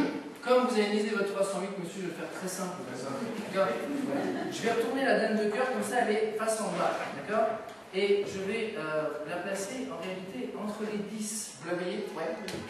Je le place ici et je vais mélanger un tout petit peu, voilà, pour perdre un peu votre attention. Vous voyez, c'est quand même assez, c'est assez simple. Alors, monsieur, est-ce que vous pouvez me dire où est la dame de cœur? Sur la droite ici ou là? Sur la droite pour moi. Sur la droite, d'accord. Alors monsieur, vous savez, là ce soir j'ai un peu triché. J'ai un petit peu triché parce que vous voulez perdre votre sang.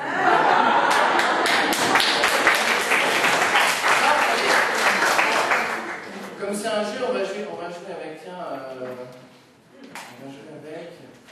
tiens, bah madame, ici au premier rang, vous êtes allé à Las Vegas en plus et tout. Et vous avez de la chance, j'ai ramené plusieurs dames de cœur. Est-ce que vous avez déjà joué à ce jeu au Bonto? Oui. Oui? C'est vrai? Oh, c'est génial. Alors j'ai une deuxième dame de cœur pour vous, et vous allez voir, cette fois-ci, c'est un peu particulier, parce que, en réalité, voilà ce que je vais faire. Cette fois-ci, je vais prendre la dame de cœur, et je vais la perdre dans les 10. Et le but du jeu, ça va être, en réalité, d'être bien attentif, parce que si vous la perdez de vue, hein, visuellement, pardon, vous allez perdre. Alors qu'est-ce que vous perdez, madame, ce soir? Vous perdez quoi? Vous perdez... Monsieur, il a misé une 300 000, il faut mettre le niveau assez haut. Qu'est-ce que vous misez, madame? Votre collier. Collier en perles rares, que vous avez trouvé... Ah, c'est un vieux collier Inca, hein, c'est ça. Qui vaut des millions. Des millions. Alors, ok. Si vous misez votre collier, moi, je mise la 300 000 de vue. Alors, si vous perdez la dame de cœur de vue, vous perdez le jeu. Hein. Ah, attention, 1, 2, 3, je compte les cartes, et malheureusement, j'ai l'impression que, oui, le collier et la 308 sont pour moi. Alors, merci beaucoup, monsieur. C'était moins fort parce que je sens que vous voulez la dernière dame. Ouais. Alors, monsieur, je vais vous éclairer. Quel est votre prénom? Oui, Jannick. Alors, Jannick, voilà ce que je vous propose. Dernière dame. Vous êtes venu à pied? Si vous êtes venu à pied, qu'est-ce que je vais faire? Jannick, il va falloir miser votre chemise. Ah non, alors Jannick mise sa chemise pour ce soir, pour gagnez une 308 et un collier à un quart. Là, franchement, c'est pas cher payé. Alors, Janine, très simple. Regardez bien, je vais mettre la dame de cœur dans les 10 cette fois-ci. Oui, vous voyez bien. Mais je sais que maintenant, il y a plus de 10 que de dames de cœur. La probabilité commence à être faible. Alors, pour vous, Janice, je vous propose d'enlever un 10 de trèfle. D'accord? Donc, ça veut dire qu'il me reste quoi? Il me reste 1, 2, 3 10 de trèfle et une dame de cœur. Vous êtes d'accord? Non. J'ai dit 3 cartes. Hein? J'ai 4 cartes dans la main, ne vous inquiétez pas. Je vous les montre après si vous voulez. Donc ici, 3 10 de trèfle et une dame de cœur. Alors si vous allez me dire première, deuxième, troisième ou quatrième position. Deuxième. Ah monsieur, mais ce que j'ai oublié de vous dire, c'est que, en fait, ce jeu ne se joue pas avec que des dames de cœur. En fait, il y a en réalité les 4 dames.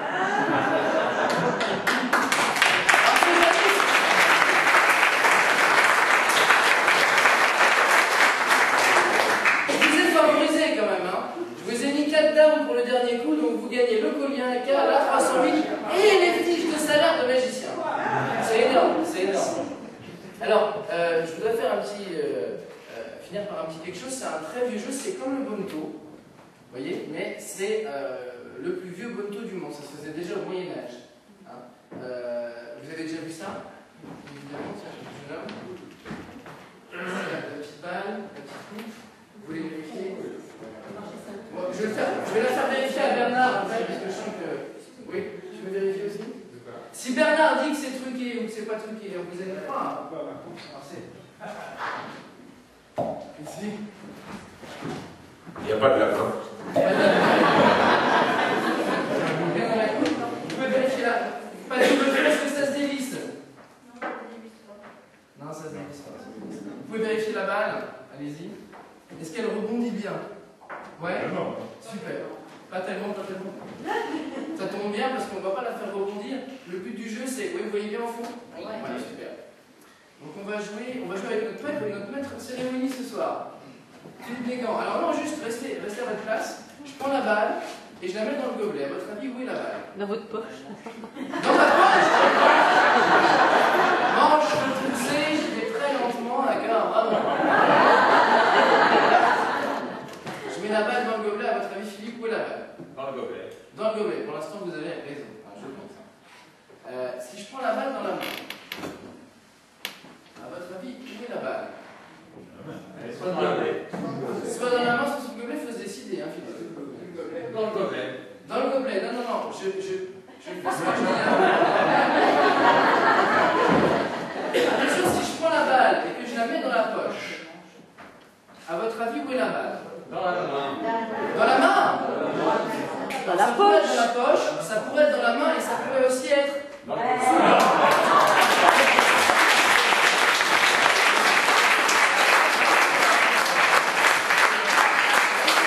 Je vais le refaire parce que je sens que vous pensez peut-être que Philippe est complice. Alors, on va le faire avec monsieur qui a posé beaucoup de questions, avec une chemise rayée blanche. Oui, c'est vous, quel est votre prénom? Georges. Jean, un gobelet, une balle, on y va. Je mets la balle dans le gobelet. Où est la balle, Jean? Dans le gobelet. Si je prends la balle et que je la mets dans la poche, à votre avis, où est la balle? Alors je vous remonte la situation. Dans le gobelet? Ah non, si je prends la balle invisiblement et que je la saupoudre sur le gobelet, là en effet, elle est, mesdames et messieurs, sous le gobelet.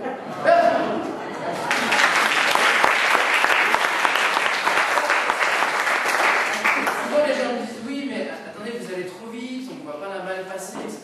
Vous pensez que je vais trop vite? Si vous pensez que je vais trop vite, je vous le fais au ralenti. D'accord. Je prends la balle au ralenti, je la mets dans la main. Attendez, ce qui est dans la main. Oui, hein, vous êtes sûr? Combien vous pariez, monsieur? Elle parie pas. On met la balle dans la poche. À votre avis, où est la balle? Ou dans la poche ou dans la main. Ouais. Vous avez raison, je suis allé tellement lentement qu'on ne peut pas avoir de doute. Et je vais vous dire une chose, de toute façon, vous ne pouvez plus faire voyager la balle sous le gobelet. Vous savez pourquoi? Non, parce qu'en réalité, sous le gobelet, maintenant, il y a la tomate.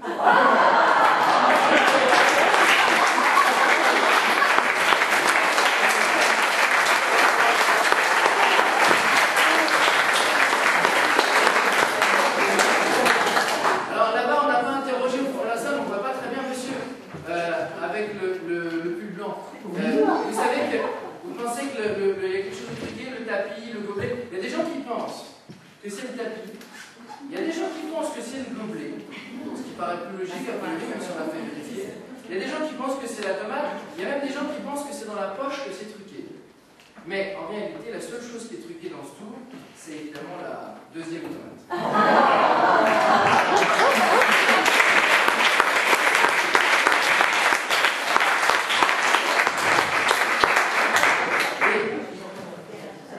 Je terminerai par vous dire une chose, c'est que ce soir on a dit qu'on pouvait peut-être révéler des choses, révéler des petits trucs, des choses comme ça. En réalité, pour ce tour, la seule chose qu'il nous faut, c'est finalement le site.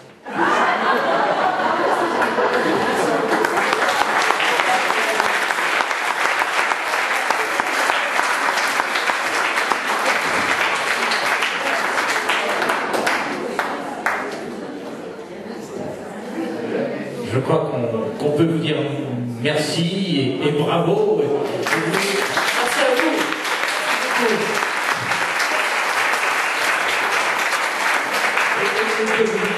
Que vous avez peut-être résolu en partie la faim dans le monde. Si seulement ce serait extraordinaire. Ça, si on avait le pouvoir de faire ça, ce serait merveilleux. Non, mais par contre, je fais des très bonnes salades à la maison, il n'y a pas de problème.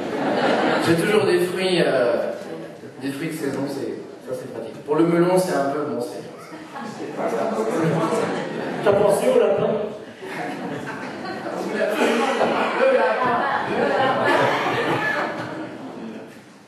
Bon. Ben, il a fait des tours que je voulais faire.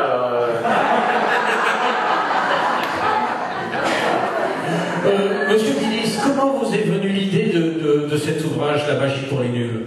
Alors attention, La magie pour les nuls, au départ, c'est un livre américain qu'on m'a demandé, parce qu'en fait, la collection, c'est américain au départ.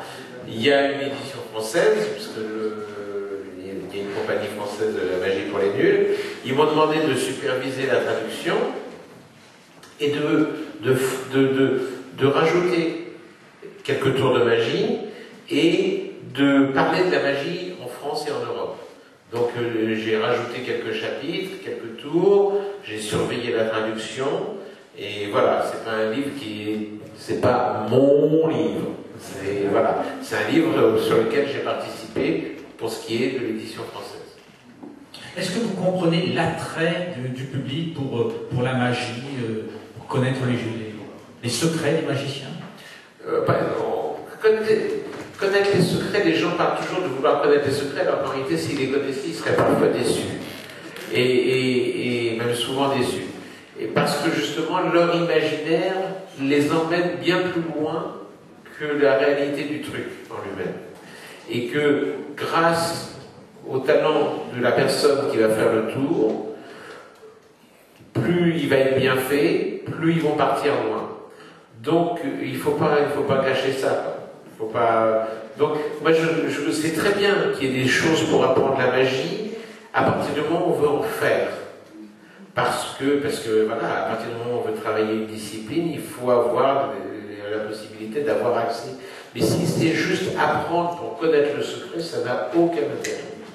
Pour prendre un exemple très simple que donnait un grand magicien qui s'appelait Fred Capps, il disait ça sert à rien d'apprendre un truc, regardez, pour jouer du violon, vous savez qu'il faut mettre le violon sous le menton, vous savez qu'il faut tenir l'archet dans l'autre main, vous savez qu'il faut frotter les cordes du violon avec les cordes de l'archet. Vous connaissez le truc, mais ce n'est pas ce qui vous permet de jouer du violon. Et voilà, donc tout est là. Ce qui est important, c'est ce qu'on va en faire. Donc, encore une fois, plus la personne qui va faire des tours va être bon, plus vous allez voyager. Et je pense, moi, je pense que la magie, entre guillemets, est plus faite pour les adultes que pour les enfants, dans la mesure. Ah, souvent, on dit, ah oui, c'est bien pour les enfants, mais en réalité, c'est parce que les parents, ils ont envie de voir. Hein. Mais bien sûr que les enfants adorent ça. Je ne remets pas ça en question. Mais ce que je veux dire, c'est que l'enfant, il a plein de choses pour rêver. Il a ses jouets, il a les dessins animés, il a les livres avec des contes, il a plein de choses. L'adulte, avec de plus en plus dans le monde moderne où on est agressé, agressé psychologiquement et tout ça, c'est un élément qui fait rêver avec rien. Voilà, et je pense que plus la magie se passe avec pas grand-chose, plus elle fait rêver parce que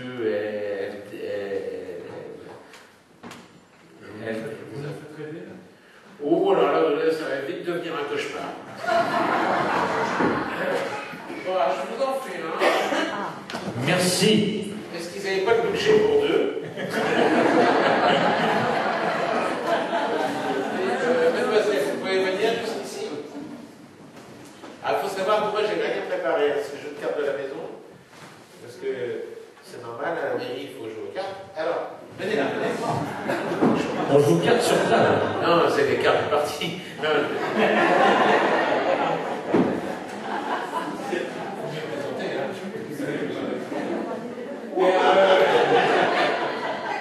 quel est votre joli prénom? Anne-Sophie, enchantée, Bernard. Anne-Sophie. C'est du close-up normalement, donc les gens devraient être près de nous, mais ils sont un peu loin parce que c'est pas des vrais close-up. Donc, vous examinez le jeu de cartes, vous examinez. Ouais, bon, c'est bon. Très bien. Alors, je vais les choisir avec cartes. Allez-y. C'est bon? Très bien. Vous la montrez, alors je me retourne, parce qu'il n'y a pas de caméra, il n'y a pas d'écran de contrôle, je ne peux pas la voir. C'est bon? Tout le monde l'a vu? Super, attention. Vous allez me dire stop quand vous voulez. Alors, on est? Super. Alors, on va essayer de retrouver la carte. Est-ce que vous me laissez plusieurs chances pour la retrouver? Oui, dit-elle. Je fais les demander les réponses comme ça. Tadam, je vais prendre 4 chances. Votre carte, c'est peut-être celle-là. Votre carte, c'est peut-être celle-là. C'est à mon début, non? Vous en pensez? Peut-être c'est celle-ci. Peut-être c'est celle-là. Donc, je pense que parmi ces 1, 2, 3 et 4 cartes, il y a la vôtre. D'accord? Je vais vous montrer une par une. Si vous voyez votre carte, vous ne dites rien. Et vous non plus, de petits canailloux. Alors attention. 4 de trèfle, 4 de carreau, 3 de trèfle, 8 de trèfle. Anne-Sophie, est-ce que parmi ces 1, 2, 3 et 4 cartes, vous avez eu votre carte? C'est un bon début. Mettez votre main à plat. Rien dans la main. Mettez l'autre main par-dessus.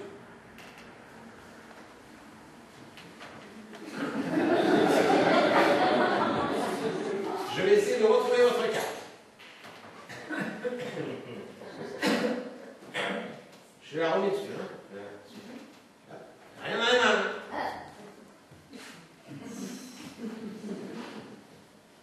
C'est une carte rouge. Ne soufflez pas. C'est donc le 4 de carreau. Bougez pas. Monsieur le maire, c'est quoi votre prénom? Guy. Ça va, Guy? Oui. Bougez pas.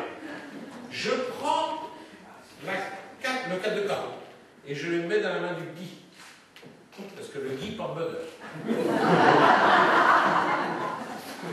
Guy bonheur. Oui. Soulevez votre main. Combien il y a de cartes? 3. Ça marchait! Retournez la première, parce que je me suis peut-être pas de carte. 8 de trèfle, voilà, donc il dit, c'est ça. Deuxième. 4 de trèfle. Ça marche! Le 4 de carreau a disparu des mains de Anne. C'est incroyable ça! Bougez pas, Guy. On va prendre le 4 de carreau et l'envoyer dans le milieu du jeu. Anne-Sophie, prenez le jeu. Dans votre sens. Et vous faites défiler les cartes toutes Voilà, super. Levez-vous.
À vous, monsieur le maire.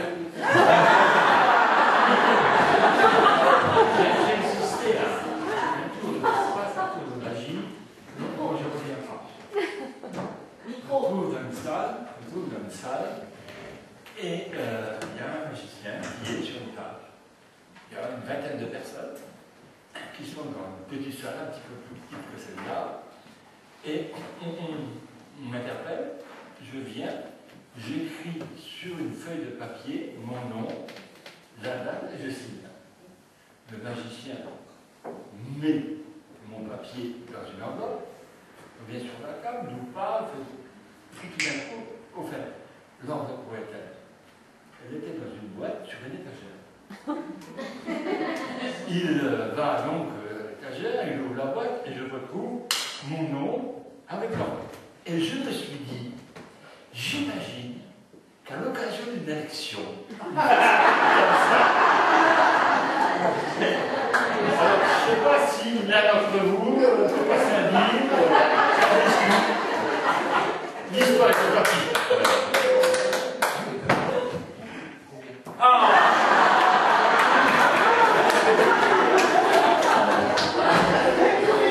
Il va falloir remonter les infos locaux.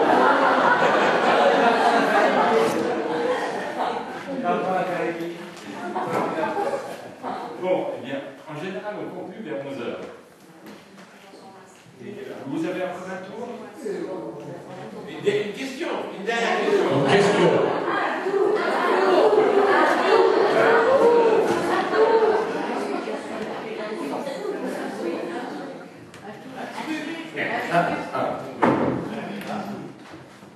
Bon. Puisque vous insistez, qui veut choisir une carte? Personne.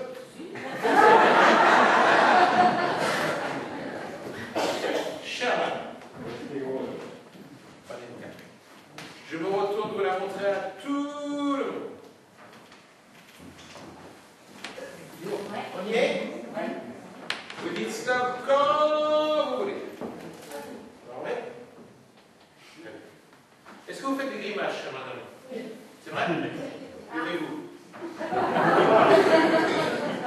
Je ne peux pas rater ça. Et la photographe, oui.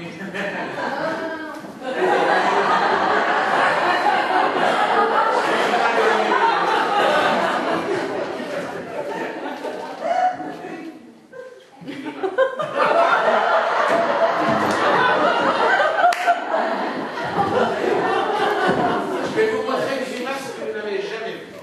Regardez bien.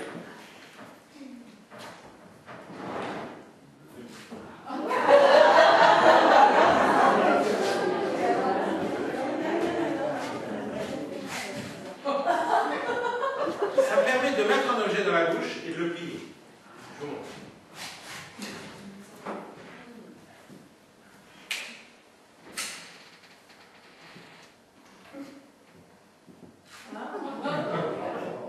Une carte plus seule. Pliée en 2, en 4, en 6. Le 2 de carreau.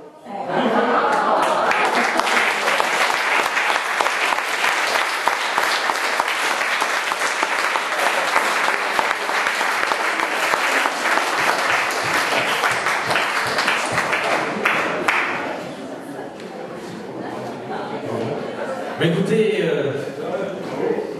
je tiens à remercier l'ensemble de nos intervenants qui nous ont fait passer une très agréable soirée. On va partir d'ici encore avec un peu plus de mystère, peut-être, en se demandant comment on va pouvoir faire demain pour faire apparaître des tomates à partir d'une balle dans une tabale. On va se demander comment retrouver une carte et bon, il n'y a plus d'enfants, comment la manger sans s'étouffer, sans s'étrangler. On va se demander comment avoir du fil à coudre une fois que celui-ci a été brisé. Je remercie vraiment l'ensemble de nos intervenants, Monsieur Axel Dorsey, Monsieur Bernard Billis, Monsieur Audouze, Nicolas Audouze, et puis Marie-Hélène Le-Héristet. Oui, qui n'a pas fait de tour. Est-ce qu'elle veut faire un tour? Oui. Ah. Comme ça, vous allez voir que la magie est aussi au féminin. Pas proprement parler un tour, mais en fait, mon arrière-grand-père, pour dire au revoir à son public, de temps en temps, avait un petit truc. Alors, je voulais utiliser la magnifique écharpe de Bernard, mais je pense qu'elle est un peu molle. C'est déjà un peu molle que vous avez. En fait, il faisait ça, alors, on prenait son écharpe comme ça, voilà, donc je vais faire ce que je peux, parce que c'est pas évident. Voilà. Et alors, comme on parlait toute la soirée, on a parlé d'un animal. Bon, je tiens le nom. Tu as les oreilles pour le pauvre. Voilà, il faisait ça. Alors, vous imaginez les oreilles. Voilà. Et alors, avec le petit lapin.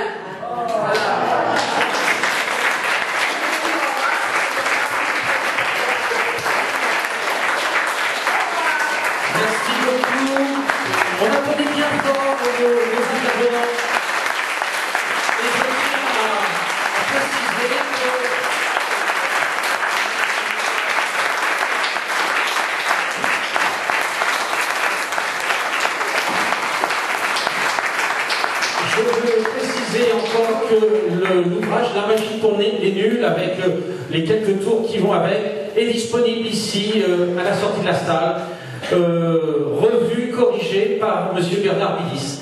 Merci beaucoup, bonne soirée, et je vous donne rendez-vous le 3e vendredi du mois de février sur un sujet qui n'a pas encore été défini.